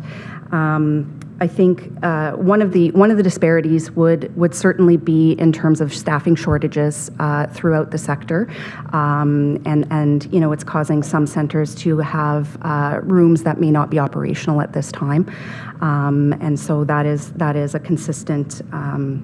consistent shortage throughout the county. The other thing that I can inform about is with respect to the licensed home childcare agencies. So there are 2 within the county. We directly operate one, as well as the PMFRC. So licensed capacity for our licensed home agencies, for ours it's 25 homes, up to 25 homes. At this time we are operating 7 homes, and with the PMFRC they have a license with the ministry for up to 40 homes, and they are currently operating 2. So that provides a big, and each home has a license for up to 6 spaces. So that does provide a big number that is showing in the licensed column, but not necessarily in the operating column at this time. So I can speak to the county's agency. We certainly are working on promoting the agency as much as we can to get new homes operational. Information item number 4, access and inclusion framework and notional space targets memorandum. So Appendix CC1 is a lengthy consolidated memorandum that we received on December 19th from Holly Moran, who is the Assistant Deputy Minister with the Ministry of Education, Early Years and Childcare Division. And this is regarding the access and inclusion framework that has recently been developed to allocate funding for new licensed spaces for children aged 0 to 5 across the province, and this is through the Canada-wide Early Learning and Childcare System. The acronym that we have for this is CWELC. The ministry plans to consult with municipalities on the implementation of this framework, and there are 4 annexes within the memorandum that provide much more detail, and I have highlighted some of the information below for your information. So under the CWELC agreement, which spans from 2022 to 2026, this is a federal provincial agreement, support has been provided to create 86,000 new licensed childcare spaces in Ontario by 2026. I can inform that there have already been 33,000 spaces created since 2019, which is leaving an additional 53,000 spaces. The focus of this framework is to improve equity of access to licensed childcare spaces in areas where families need them most. And the ministry has provided each municipality within the province with growth targets and allocations to incorporate into our local service plans. So what I can tell you is that on page 32 of the package, there is one of the annexes that is included in this memorandum indicates all of the target numbers for each municipality throughout the province in terms of spaces to be created by 2026. You will note that for the County of Renfrew, they have allocated 427 spaces. So this is new licensed spaces really starting from 2022 to 2026. And I can inform that we definitely had some new spaces that were created in 2022. There are some projects in the works and have been in the works for the last few years in terms of capital projects for new spaces within school boards in 2023 and into 2024 as well. So this is a very early days in terms of this framework, but we definitely have some things in progress. And I can certainly bring more information in a future report to provide exact numbers. The other information that is coming to us as this is being rolled out since December is some of the existing providers that we work with in the County of Renfrew are wanting to look at the potential for expansion within their own centers. So these are discussions that are in very early days, and we plan to continue having those discussions. Another point that I wanted to share with you on this is that there will be some capital startup grant funding from the ministry that will be issued to support the creation of new licensed spaces for children under age 6 in line with the framework. We haven't received a lot of information on this yet, other than they have indicated that once they review the plans, they are going to provide us with more information. But this capital startup grant funding will be used to assist with renovations, retrofitting, equipment needed to expand spaces. So we look forward to hearing more on that. There has also been some regulation changes with the licensing process with the ministry to transition from open enrollment to directed growth, which is really the aim of this framework. Any new license applicants and any existing licensees who are applying for expansion need to secure local zoning approval, and as well as confirmation that their programs will be eligible for CWELC if they choose to opt in. So this is all going to take place ahead of licenses being granted. And my next item are, I have 2 bylaws. Chair, am I okay to? Maybe we'll go through the information items first. Sure. Before that. So we go back to information item 1. Inclusion services statistics. Any questions, comments? Seeing none. Number 2, licensed home child care stats. Seeing none. Number 3, licensed child care statistics.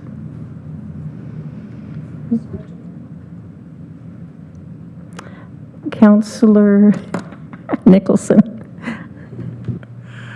Thank you, Chair. I'm just trying to wrap my head around the numbers, and I apologize because it's not sinking in yet. If I assume out of our population we have about 4,000 kids in Renfrew County under the school age, and we're serving about 1,500 through licensed care, and I'm not sure how many would be in daycare. 7 times 6, so another 50. So call it 1,600 kids are being served. The other 2,400, we only have 128 of them on the wait list. Is that, are those numbers adding up that way? Through you, Chair, to committee. So I think maybe there's a little bit of confusion that I can try to clarify here. So you're talking about the wait list on item 2, right? So the wait list on item 2 is specific to our licensed home child care agency. So that is the wait list that is within that particular program. I don't have specific numbers on the total wait list for the county because each provider maintains their own wait list. So we don't have a centralized there's not a centralized wait list. So I don't have that number on here. The wait list number that you're referencing is specifically for our licensed home child care agency. Does that answer your question? Supplemental. Thank you, Chair. And I'm not putting you on the spot, so I don't want an answer. But in my mind, I'm trying to figure out how many kids out there don't have daycare and need it. Because our subsequent agenda item said there's 430 seats coming to us in the new plan. I don't know if that's enough, or it's too much, or is it all going to be filled by private, and should we be considering another solution that's not just private? And I, not for today, but just that's where I was going with my question. So maybe if we can put that on the list there, Chair, for another time. Thank you. Okay, we'll do that. Okay, any more comments on item 3? Item 4, Access and Inclusion Framework and Notional Space Targets Memorandum. Councillor Service. Thank you, Chair. Through you to Margot. Just to follow up on what Councillor Nicholson was talking about, those 427 spaces that were going to be allocated over the next 4 years, I believe, under the CWELC. Is that what you call it? So I'm just wondering how it's determined which of our municipalities in Renfrew County have a need and where these additional spaces are going to be allocated.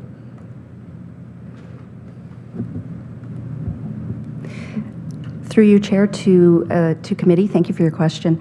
I think that's where we're at right now. Is that in these early days is figuring out the data and where the ministry has allocated this number to us and said, this is the number of licensed spaces that we would like to see created. Is this feasible? Where would this be? And one of the targets of this framework is to take a look at where are the spaces required, and where can they assist with the most vulnerable in our communities. And so, there's going to be some work to be looking at that data and where that fits in. Certainly, as I mentioned earlier, we do have some spaces coming to us that are already in the works. I can speak to, and you'll hear about it in my next one of my bylaws. But there is there's a daycare center opening up in Herman Street School in Petawawa that will target some of our spaces. There is another one that is there's a French school opening up in Arnprior. There will be a daycare attached to that build as well. So some of those spaces are going to be taken up by some of the projects that are already in play, and those spaces do target some of the criteria that they want us to see: francophone centers, low-income areas. So I think there's some work to be done to figure out exactly where all these spaces. We have to take a look at, is it feasible to build? Where our school board's going to be involved. They want some of the spaces to be community-based, and they want some to be school-based. So we'll have to work with our partners to get that data together.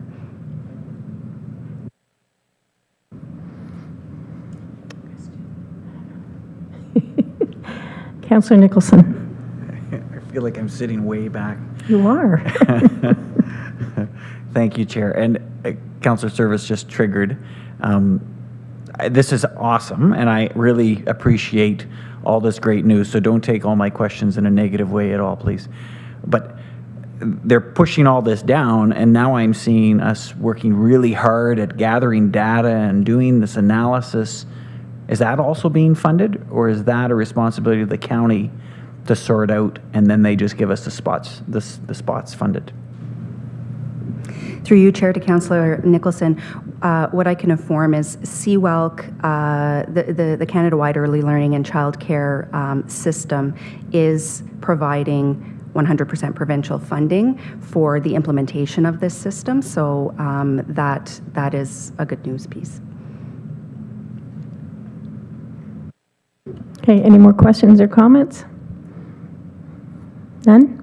Okay, we'll continue on with the bylaws. Thank you, Chair. And through you to committee, Item number 5 is an amendment to bylaw 15-15, County of Renfrew Wage Enhancement Agreement with licensed childcare providers. Am I okay to go ahead and read the recommendation? Please. The recommendation is that the Community Services Committee recommends to County Council that bylaw number 15-15 be amended to enter into a wage enhancement agreement with Bamunzi Daycare for the purpose of receiving wage enhancement grant funding. Okay, could I get a mover and a seconder to bring the recommendation on the floor? Councillor Service, Councillor Mayville. All in favor? Oh, shoot. Background, please. Thank you, Chair. Through you to committee. Just by way of background, in 2015, the Province of Ontario mandated municipalities with the responsibility to distribute Ministry of Education wage enhancement funding to all licensed childcare centres. And for the wage enhancement grant supports an increase of up to $2 per hour for eligible licensed program staff, plus 17.5% benefits. And Bamunzi Daycare is a child care center that will be operating out of Herman Street Public School in Petawawa, as I mentioned a few moments ago. Their proposed opening date is March 1st, 2023. As of the writing of this report, I can inform that we had a meeting with them yesterday and they have had a few delays, so it's looking like it may not be until April 1st. And so this daycare is eligible under provincial guidelines to receive wage enhancement funding. And this particular agreement is separate from all of our other childcare and early years agreements and does not include provisions for fee subsidy or special needs resource funding. I can inform that Bamunzi Daycare at previous council meetings has already been approved to have a fee subsidy and a special needs resourcing funding agreement. So we already have those in place. And so we have attached the bylaw to amend bylaw 15-15 as well as the agreement.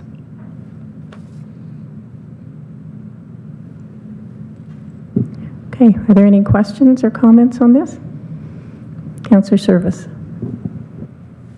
Thank you, Chair. Through you to Margot, and sorry for all my questions. I just have 2 questions. You said there could be a wage enhancement subsidy up to $2. Who determines how much and who gets it? And I have to ask about the name, Bamunzi. You have to tell me where that's from and what that means. Thanks. Through you, Chair, to committee. So the wage enhancement grant is it's $2 per eligible licensed childcare program staff, depending on, and I don't know if I have all of the ins and outs of it, but in order to be eligible, staff need to be on the floor. It's not just for registered early childhood educators, it's also for other program staff. And so it's a straight $2 if they're eligible. They do get that on top of what they're paid up to a ceiling. So in terms of Bamunzi and where that comes from, so Bamunzi Daycare is going to be an Indigenous-led daycare, and the Bonachar Algonquin First Nations is going to be the operator. And if you could give me 1 second, I can't recall off the top of my head what Bamunzi means, but it has a meaning, and I think it means daycare. Give me 1 second.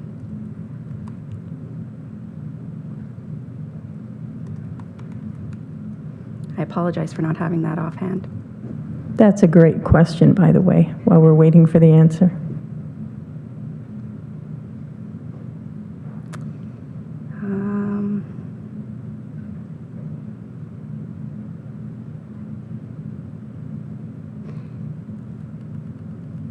And I have staff who would be able to answer it right off the top.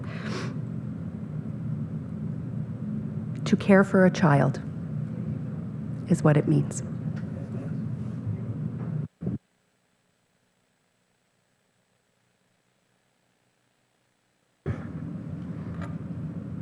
Okay, so now we'll go for a vote. You know the recommendation. All in favor? Carried. Yes, carried. Okay, go ahead with the next one, please. Thank you, Chair. Through you to committee. Item number 6 is an amendment to bylaw 49.17, County of Renfrew licensed home childcare policies and procedures. Am I okay to go ahead with the recommendation? Yes, please. The recommendation is that the Community Services Committee recommends to County Council that bylaw number 49-17 be amended, authorizing the County of Renfrew to amend policies LHCC 11 and LHCC-13, and to approve the addition of a new policy, LHCC-19, privately placed children policy, to the licensed home childcare policies and procedures. Thank you. Can I get a mover and a seconder to bring this recommendation on the floor? Councillor Mayville, Councillor Nicholson. Okay, continue with the background, please. Thank you, Chair, and through you. So in 2017, the County of Renfrew Child Care and Early Years Division received a license from the Ministry of Education to operate a licensed home child care agency. And so as a result, we have put together policies and procedures to guide this program.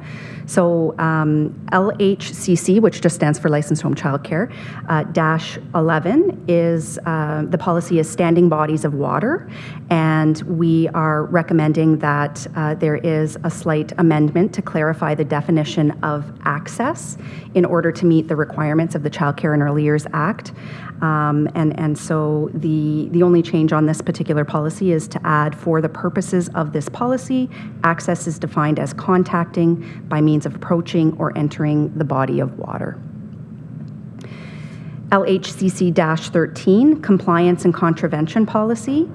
We're recommending that it be amended to include our new policy, LHCC-19, privately placed children policy. So LHCC-13, compliance and contravention, includes a list of all of our policies. So this, because we're asking for a new one to be added, we've put that in there as an amendment. And policy LHCC-19, privately placed children policy, be added to meet the requirements of the Child Care and Early Years Act 2014. So this policy is being put into place to outline the roles and responsibilities of our licensed home visitors and our child care providers in terms of privately placed children. So we've attached as Appendix CC3 the bylaw to be amended, as well as the amended policies and the new policy. Okay, thank you. Are there any questions or comments on this? Okay, you've read the recommendation. All in favor? Carried. Okay, now we're going back to the budget. Oh, I'm sorry. God.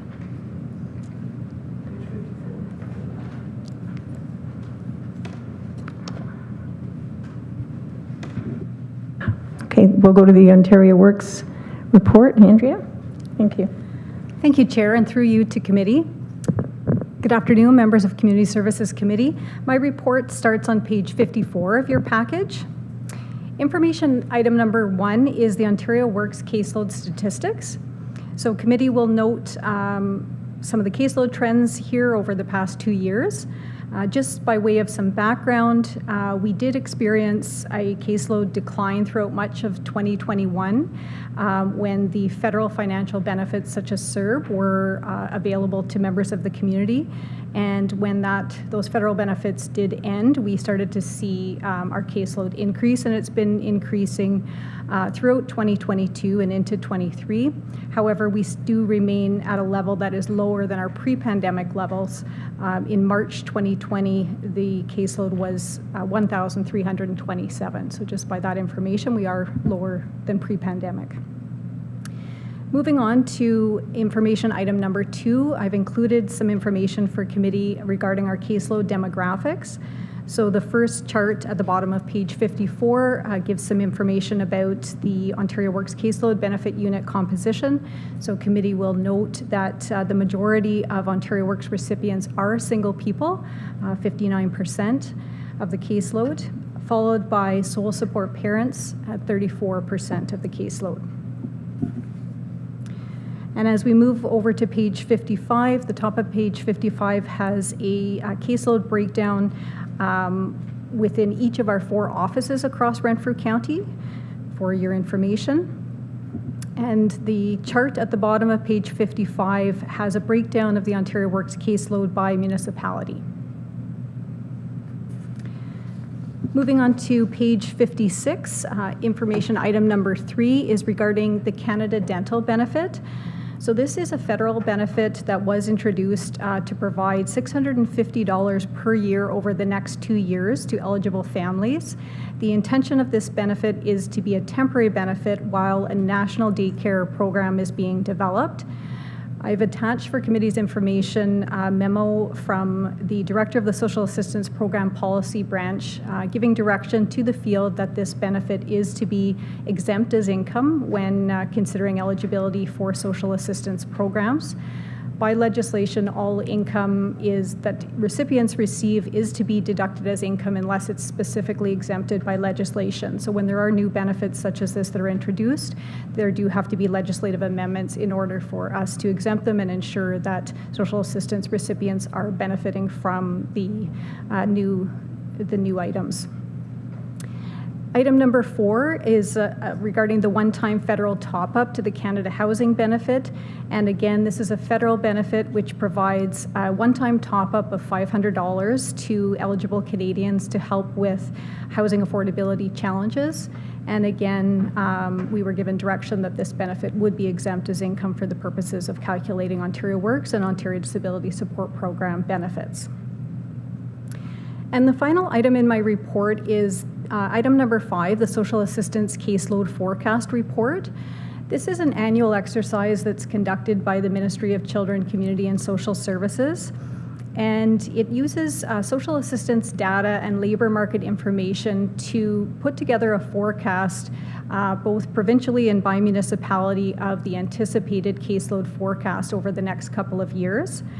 And you will note from the report that they are forecasting a caseload increase for both Ontario Works and Ontario Disability Support Program provincially, as well as locally. And page 66 of your report does have the County of Renfrew Ontario Works caseload forecast highlighted. And I'll stop there. That concludes my report, Chair. Thank you. Thank you.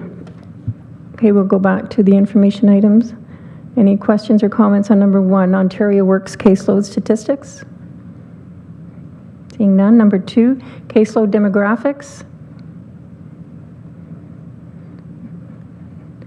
Number 3, Canada Dental benefits. Councillor Nicholson. Yeah, thank you, Chair. A question just on the Renfrew County District Health Unit Board. They manage a dental program for seniors, and I'm wondering or can someone offer me some kind of insight why one is managed one way and one is managed a different way? Is there a purpose to that, or? Go ahead, please.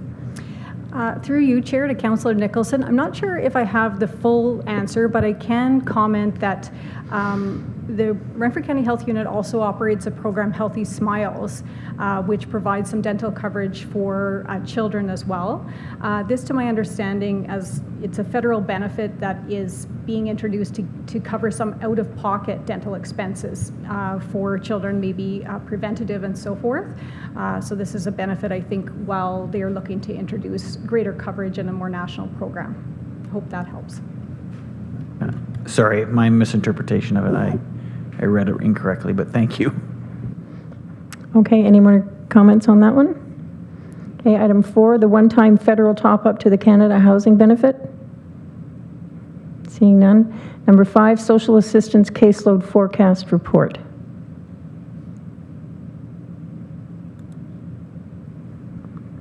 None. Okay. I believe I need to get this, the report as a whole. Can I get a mover and a seconder to no?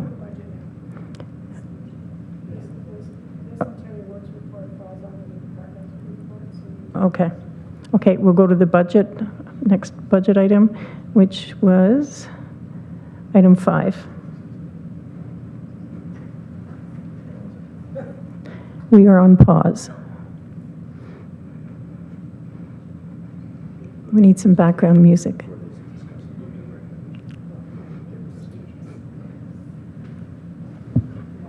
Okay. Oh, go ahead now? Okay.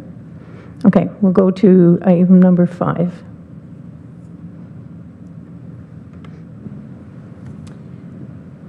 Thank you, Chair, and through you to committee, we're going to take a look at the community services budget, but I first want to just put up a couple of slides similar to what I did with Renfrew County Housing Corporation. So just indulge me for 1 second, please.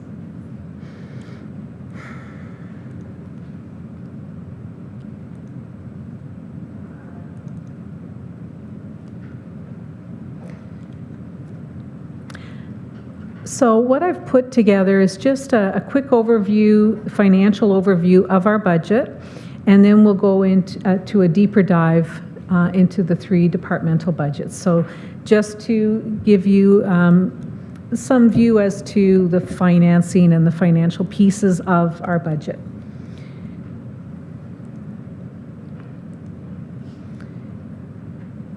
So by each division, the 2023 proposed budget for the Ontario Works is an amount of $16,758,565. This is a pretty big budget, and of this amount, we have contributions from the Ministry of Children, Community and Social Services in the amount of $14,895,400. The City of Pembroke contribution is $487,283.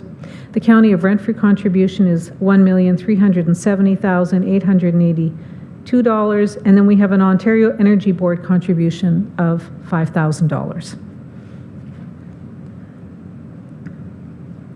When we look at the child care and early years total budget amount, it is $18,150,472.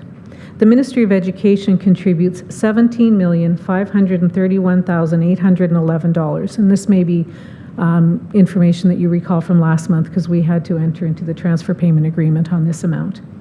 The City of Pembroke contribution is $49,868. The County of Renfrew contribution is $448,793, and parent fees through our licensed home program is $120,000.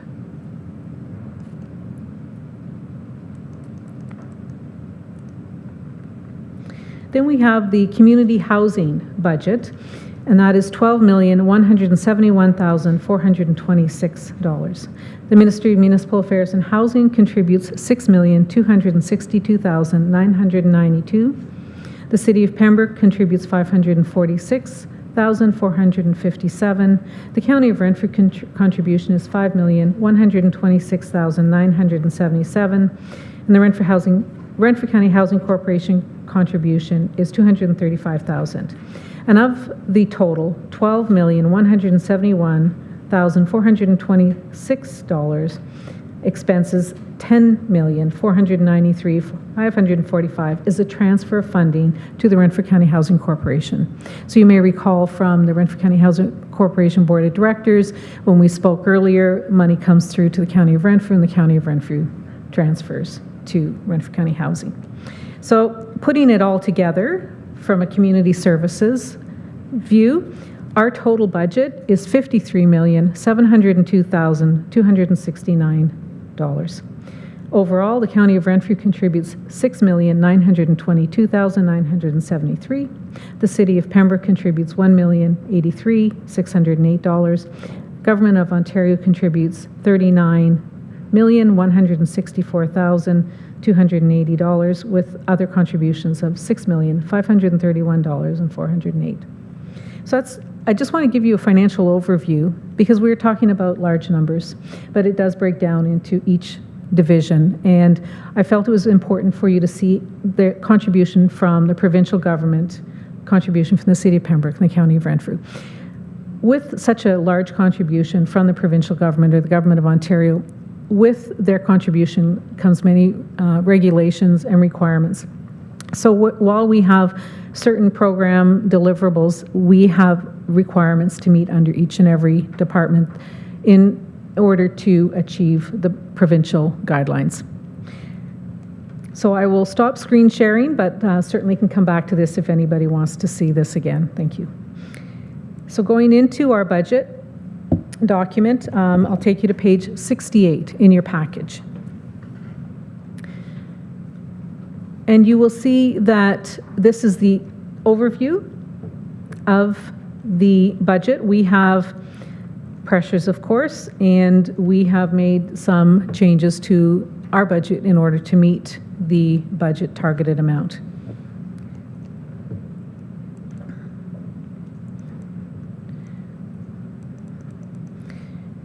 So before I ask Ms. Patrick to speak to the Ontario Works budget and Ms. Smith to the child care and then Ms. Dombrowski to community housing, I just wanted to talk to you a little bit about, and bear with me, I want to start with Ontario Works. So I'm scrolling down. Unfortunately, I'm starting with the budget on page 75. My apologies, and I do apologize. It's actually on page 69 that I want to bring you to. So you will see under Ontario Works, we have social assistance admin, and we have social assistance benefits. And you'll see under the benefits, we have $12,628,330. These are benefits that directly go out to clients through a monthly payment.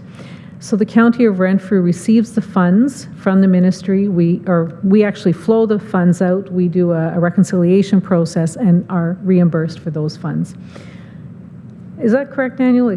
We flow first? Yes. I just wanted to double check that because many, many years ago we had a cost sharing agreement with the province, but the province covers this 100%. You will notice under our column for budget enhancement, we have nothing identified under budget enhancement. And maybe what we can do is start with each manager to kind of do some quick overview of each budget. So maybe I could ask if Andrea could speak to the Ontario Works budget. Thank you. Thank you, Chair, and through you to committee. And thank you, Director Lepine, for the high-level overview of the Ontario Works budget. I'll take committee to page 69, where we were. So this page identifies social assistance administration at just over $4 million and social assistance benefits to clients at just over $12 million, which brings us to the gross Ontario Works budget, which is just over $16.7 million.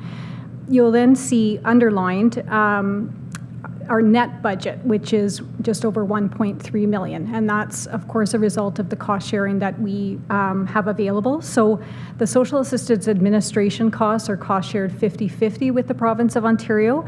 And the benefits, as Director Lepine mentioned, are 100% covered by the province. So if committee would like to turn to page 75 in your package, I'll provide a brief walkthrough of the Ontario Works budget just to give you a little bit more detail about how this is laid out. So the first section on page 75 is the Ontario Works Administration section. And this section lists our expenses around our computer equipment, some of our internal charges, which are our human resources, information technology, and finance charges, as well as some shared costs and services, such as training, legal services, and internet. The budget then goes down, breaks down by site. So you'll see at the bottom of the page, Ontario Works Pembroke site. This is our largest office. So all of the expenses listed, or the line entries, are relating to the salaries and the expenses for that site operationally. Moving on to page 76, the first section is the Renfrew site, and again breaks down the expenses for that site. And then the next section says OW Arnprior. That actually represents both of our satellite sites, so Arnprior and Killaloe sites, and indicates the staff salaries that work out of those locations and the expenses relating to the operation of those sites. That takes us down lower then on the page where you see the Ontario Works Program Administration expenses. Again, that's the gross administration, just over $4.1 million. And then at the bottom of the page, the net program administration is just over 1.3 million. As we move on to the next page, page 77, this page shows a listing of the benefits going out to recipients that are 100% covered by the province. So as Director Lapine indicated, these are monies flowing to the county and out to recipients. So the first line, the social assistance at 12 million, that is the regular monthly entitlement payments to social assistance clients. And then there are a series of special benefits that are paid to social assistance recipients and other low-income eligible families. And the last page of the Ontario Works budget is on page 78.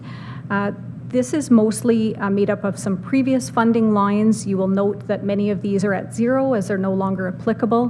However, we do still receive money through the Low-Income Energy Assistance Program, the LEAP program, at $5,000, and that allows us to help families with the cost of electric heating.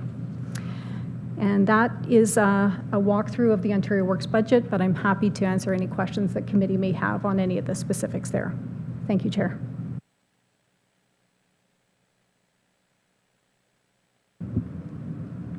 Are there any questions? Councillor Mayville. The column that says 2023 budget baseline. What page, please? Okay. Any page. What is the baseline? Or what does that mean? Thank you. And perhaps we should have prefaced this, a little bit different approach for this committee. So on your budget, what you're seeing today is a bit of a different approach from previous years. But regardless, you weren't here previously years, so it's all new. So what you'll see is a number of different columns. And the columns are, of course, the 2022 budget. The baseline budget column, the fourth column, is all things being equal. That's a delivery of our service. Should we deliver the service that we did last year in this year's, for this year? The second column, well, let's go. The second column is we were directed to bring forward a budget at 2.5%, a maximum 2.5% cap. So your second column would be that budget as directed. The third column in would be pressure. So where staff could not make that target, you will see an item, likely in parentheses, which would indicate that a service level will have to be reduced to make that 2.5% target. I don't think there's any enhancements in there, but the first level would be a budget enhancement where the department is looking to make an additional service level improvement or an enhancement, such as the term, and that breaks it down. So again, what you're really considering today is the second column. That's the budget we're presenting to you, but you have to take it into account that where and when indicated, and there are a few items again that we have to go into closed, that we have to cut service levels or reduce service levels to make that. We are proposing that. Again, we're not suggesting we want to make these cuts or to decrease these service levels, but there is no other way to make that 2.5% cap unless we reduce those service levels where indicated. Thank you. Supplemental? So if I'm reading the columns, it doesn't matter which page, but 2022 budget, 2023 budget with the 2.5% underneath it, page 77, the numbers are the same.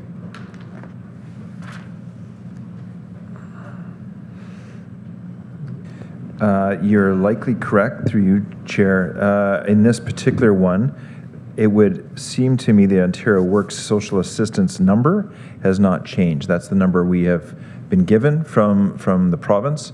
It remains unchanged from the 2022 levels into 2023. There was no increase from the province to deliver Ontario Works. It's a transfer. Thank you. Ms. Lapine? Thank you, Chair. And I wanted to just also outline or highlight to you, and I'm just going to find, I've been jumping the pages here. So specifically on the Ontario Works budget, page 76, because we are talking about these different columns, and you can see the 2023 budget 2.5% target pressure.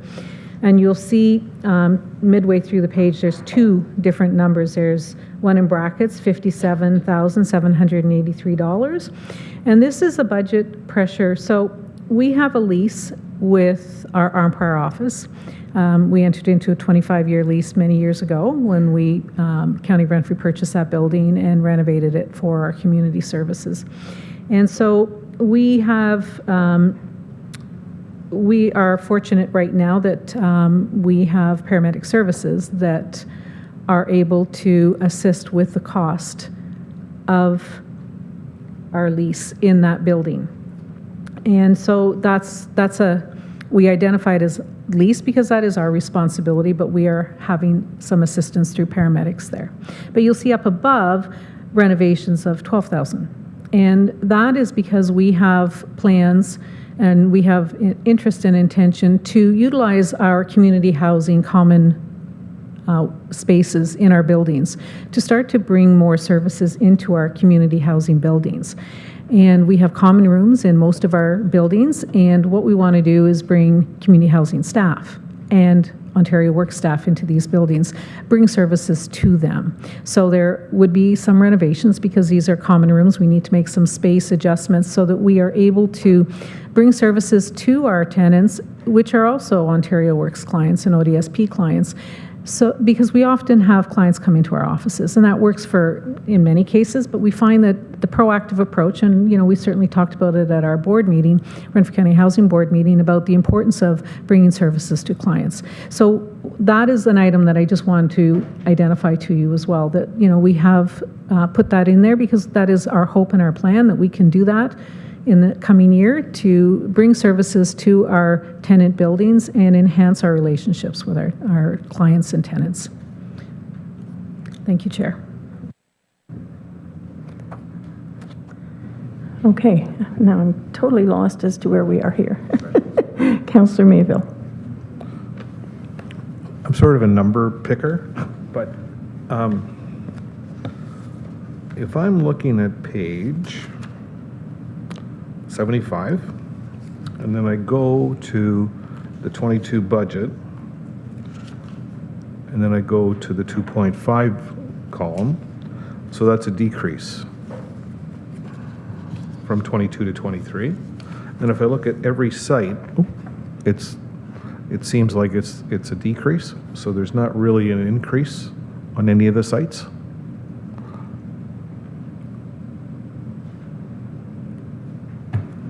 Through you, Chair, I'm not sure what the question is, sorry. Oh, okay, so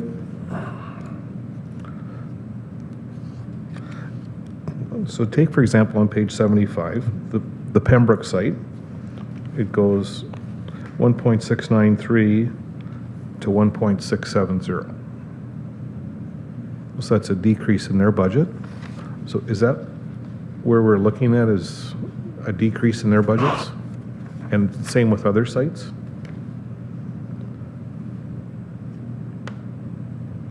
Renfrew basically stayed the same, and then Arm Prior went from 440 to 396.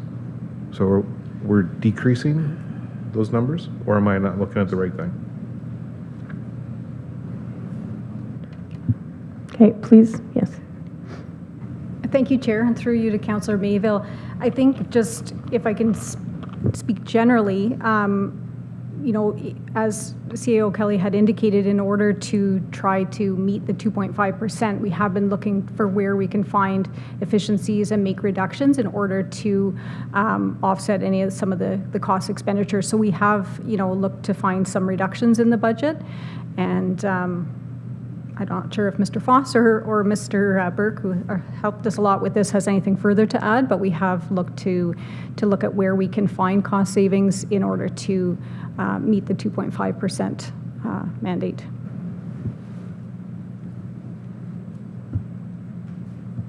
Mr. Foss?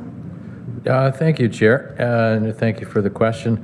I'm going to just ask a committee to start off on page number 69, because there's three big budget summaries that we're looking at. Ontario Works, childcare, and then community housing. And if we look at the one on top of 69, which is Ontario Works, that's the one we're talking about right now, you'll see that last year's net municipal cost under the 2022 budget is $1,338,000. That's our net cost after all the subsidies and all the other revenues that we have. Our baseline budget increased to $1,408,000. That's a $70,000 increase. That would have been a 5.2% increase in our municipal cost after we factor in all the subsidies. So then we're going to start looking at this budget pressure column and where can we attempt to have some cost savings in order to achieve the 2.5% target. The biggest driving factor behind Ontario Works and the cost pressure is, again, on that page about halfway down where you see provincial subsidy, social assistance admin, and you'll see that that's reducing the credit, the revenue is reducing by $131,000. Well, what's really going on there? October the 4th, we received a letter from the Ministry of Children, Community and Social Services indicating that Employment Services Transformation and the 2023 Ontario Works program delivery funding allocation is changing. We have a reduction in our funding and our administration funding by $131,000. Okay, that's for 2023, and they're only starting the funding reduction as of October the 1st. In 2024, we're going to see a full year of funding reductions for the Ontario Works program across the county of Renfrew. So what are we doing in 2023 to react to that? We're looking at reducing any costs that we can in order to offset this provincial subsidy or funding reduction. So you were looking at some of the detail pages, and certainly within the baseline budget, I know that Andrea is trying to reduce any costs that she possibly can, but one of the bigger driving elements are under that 2.5% target pressure reduction, that $60,000 reduction in total. What's really happening there is that Ontario Works Childcare and the Renfrew County Housing Corporation all have an office, a shared office space in the town of Arnprior. They have a 25-year lease. We used some reserves, we built the office space, and then through a lease agreement over a 25-year period, we're going to repay that building. What's happening because of this reduction in provincial subsidy, starting in 23, but serious reductions coming in 2024, they're not going to be able to afford to pay that ongoing lease commitment in that office space. So what did we do internally as an administration? Our paramedic service area, specifically community paramedicine, has 100% funding available to us from the province to run their long-term care program. And most of their administrative and office folks are operating out of that particular site in Arnprior. So on a one-year basis, community paramedicine is going to cover the cost of that lease in that building, essentially allowing Ontario Works, Housing, and Childcare to operate out of that facility without any cost to them. And that net saving that you're seeing there is the cost coming out of our cost-shared Ontario Works Housing office. But over on the community paramedic program, where we looked at those budgets this morning, they're going to accept on a one-year basis the full cost of the lease of that building. I think it's $83,000 a year in total. That's going to get us through 2023. 2024, Ontario Works has even larger provincial subsidy reductions coming, and we don't have any more guarantees for funding for our community paramedic long-term care program. So we're going to have to come to a decision point on that particular office space at some point in time before the 2024 budget. And if we want to remain in that space and use it, for these purposes, we're going to be pressured in putting more municipal dollars into that arrangement, or find some alternate arrangement for that office space. But that's really what's happening in Ontario Works. $131,000 provincial subsidy reduction. The City of Pembroke shares a portion of it, but we're attempting to reduce our costs, and we're offloading those costs to the community paramedic program, short-term basis. Thank you. Okay, thank you. Do you want to continue on? Again? Thank you. I think, Chair, through you, we would ask Ms. Smith to highlight the childcare budget. Yes, please. Thank you. Ms. Smith. Thank you, Chair, and through you to committee. The child care portion of the budget starts on page 71 of your package. And so the child care budget has many different pots. If you've taken a look, there's quite a few different funds that come to us from the province. And so on page 71, you will see the administration expenses. The administration expenses, similar to Ontario Works, are cost shared 50-50. And so, similar types of expenses are on here, as Andrea just mentioned as well. So within our administration expenses, there are 5 of our 16 staff are included in this administration section. And we have salaries and benefits, similar HR, information technology charges, as well as other internal charges. What I can also highlight for you is you will see throughout the childcare budget, there are several areas that are highlighted in pink, I guess is the color there. And so those are some internal transfers within our own budget to kind of move things around. And a lot of the pots of money that we receive from the province have their own administration percentages within them. So what you're seeing on this particular page is quite a few of those amounts are coming from other pots that we receive. It's the administration portion that has been moved into this section. So if you move on to page 72, again, you'll see some of those pink areas, but this is our core funding. So this is a big section that a big amount that we receive from the province. And within the core funding, there are many different program costs. As you can see in there, we have many programs that we run. There is a portion of some of these programs that are cost shared as well. And then you will see where some of the internal transfers have happened as well. Moving back down, you'll see some zeroed out sections, total family support, as well as Healthy Kids Community. Those are previous funding pots that we have received in the past that are no longer, those programs are no longer running through the ministry. And at the very bottom, there's a section for our licensed family home agency, which the funding for licensed family home is incorporated in our core section, but it's separated out here. There are 2 staff within our licensed family home section where the salaries and benefits are listed. And you'll see it ends up being zeroed out because we've got it already located within the core. On page 73, we've got a few more breakdowns of programming. The first one is our special needs resourcing. Special needs resourcing funding also comes out of our core funding. So we have it's been broken out here. There are 6 staff that are incorporated within this section, as well as some of the expenses that are related to that program.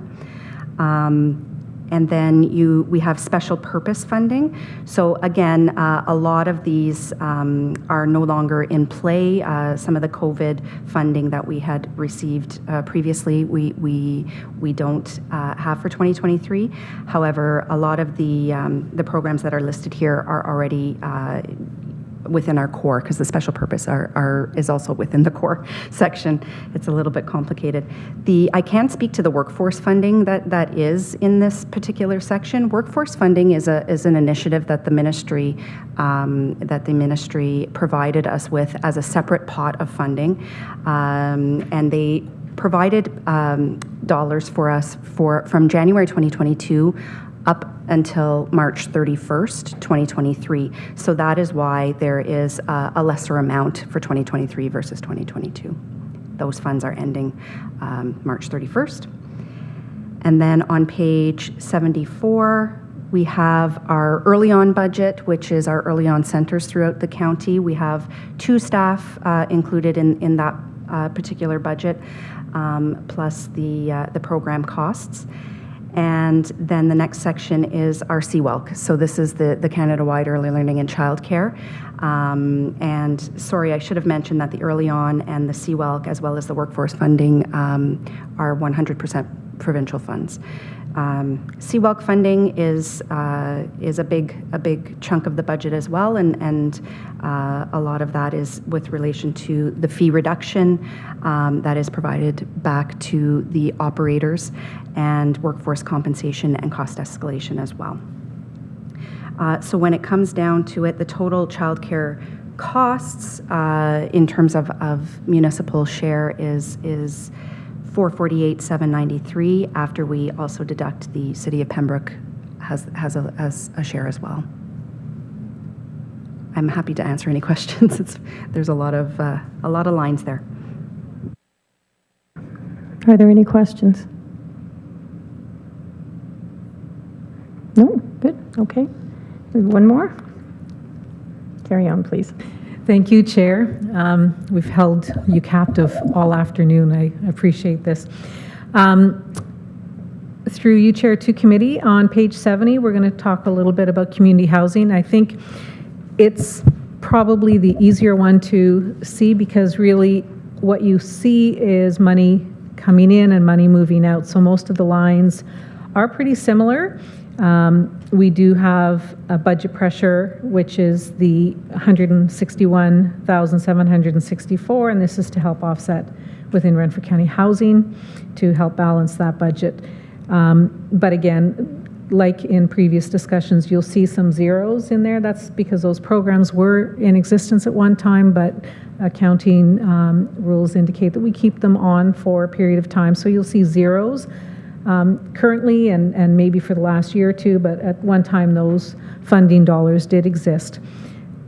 Really, it's a money in, money out. We have, our admin charges. We get tax rebate from Eganville, which is our Fairfields. Am I correct, Jeff? Fairfields.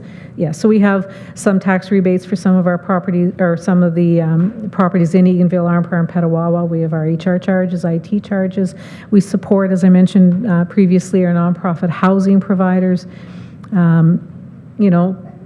Basically the base transfer over to RCH, or Renfrew County Housing Corporation. Again, this is money coming in, flowing through the County of Renfrew out to Renfrew County Housing Corporation. Is there anything on here that you have a question about? Because I'm more than happy to answer if you have any questions on this one.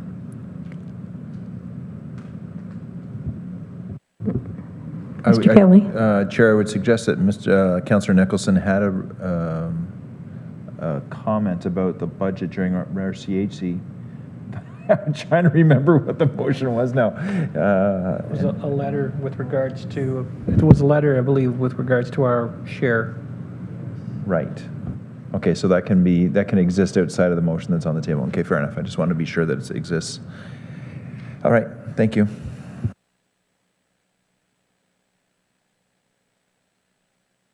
Are there any questions? Councillor Nicholson. No, I don't have any questions. I just wanted to make a comment that it was great to see where you found your budget relief. I don't believe I see service actually decreasing. Oh, that's to come. Okay. All right. I'll hold my compliment. Mr. Kelly.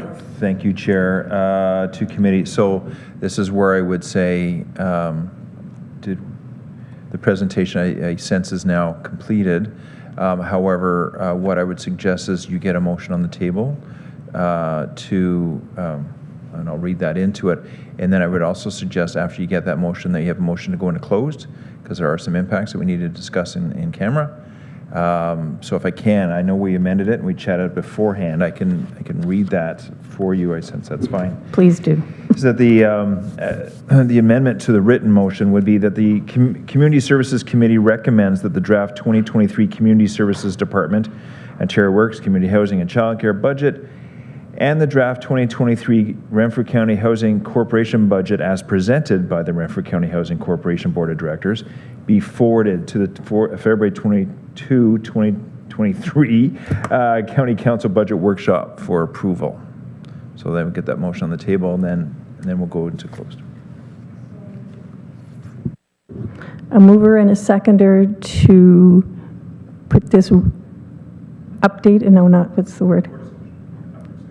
Up for discussion. But the revised recommendation, yes. Councillor Nicholson, Councillor Grills.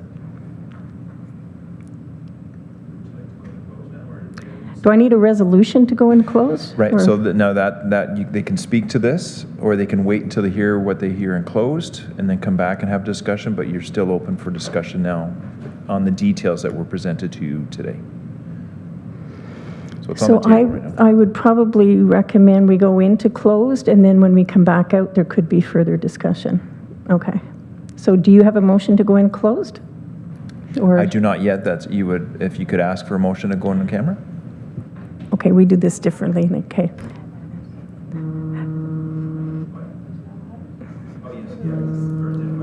Sorry, my phone's buzzing me here. Can I get a motion to go into a closed session regarding personnel matters about an identifiable individual?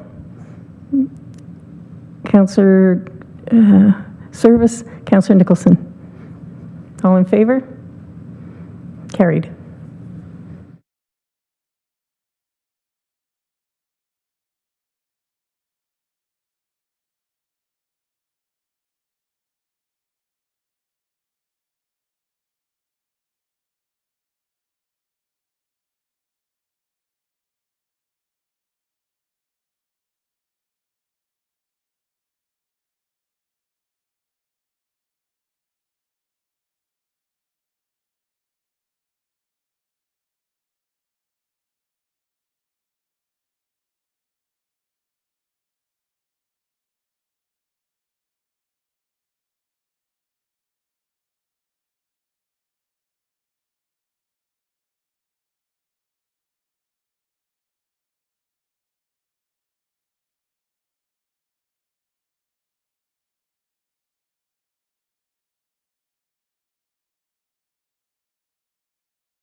Okay, the recommendation for the approval of the budget. Can I get a mover and a seconder, please? Yeah, okay, we have a vote. All in favor? Carried. Could I get a mover and a seconder to accept the, I guess it's the report as a whole, the director's report? Councillor Service, Councillor Mayville, all in favor? Carried. Okay. So would the motion to be, will that come under new business? Yes. Okay. Do we have any new business? Good. So this was a motion to examine the costs incurred by the County of Renfrew for the delay in the landlord-tenant board. We don't have that quantified, but if quantified and deemed appropriate, I recommend the warden sign a letter to advise the province of the impact on county. Okay.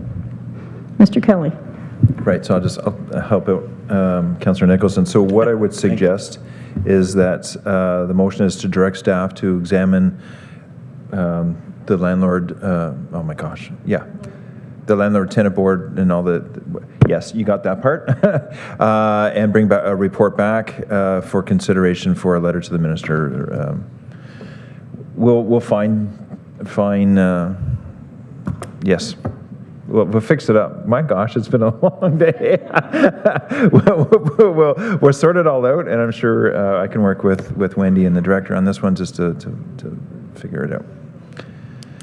But if everybody understands the intent of what we're talking about, then we'll go from there. Thank you.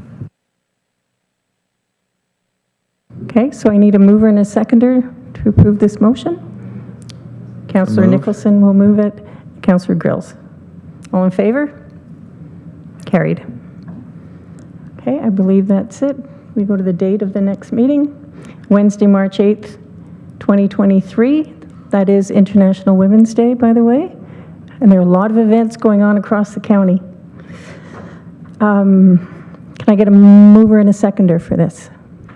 To adjourn. Councillor Nicholson, Councillor Grills. All in favor? Carried. We are adjourned.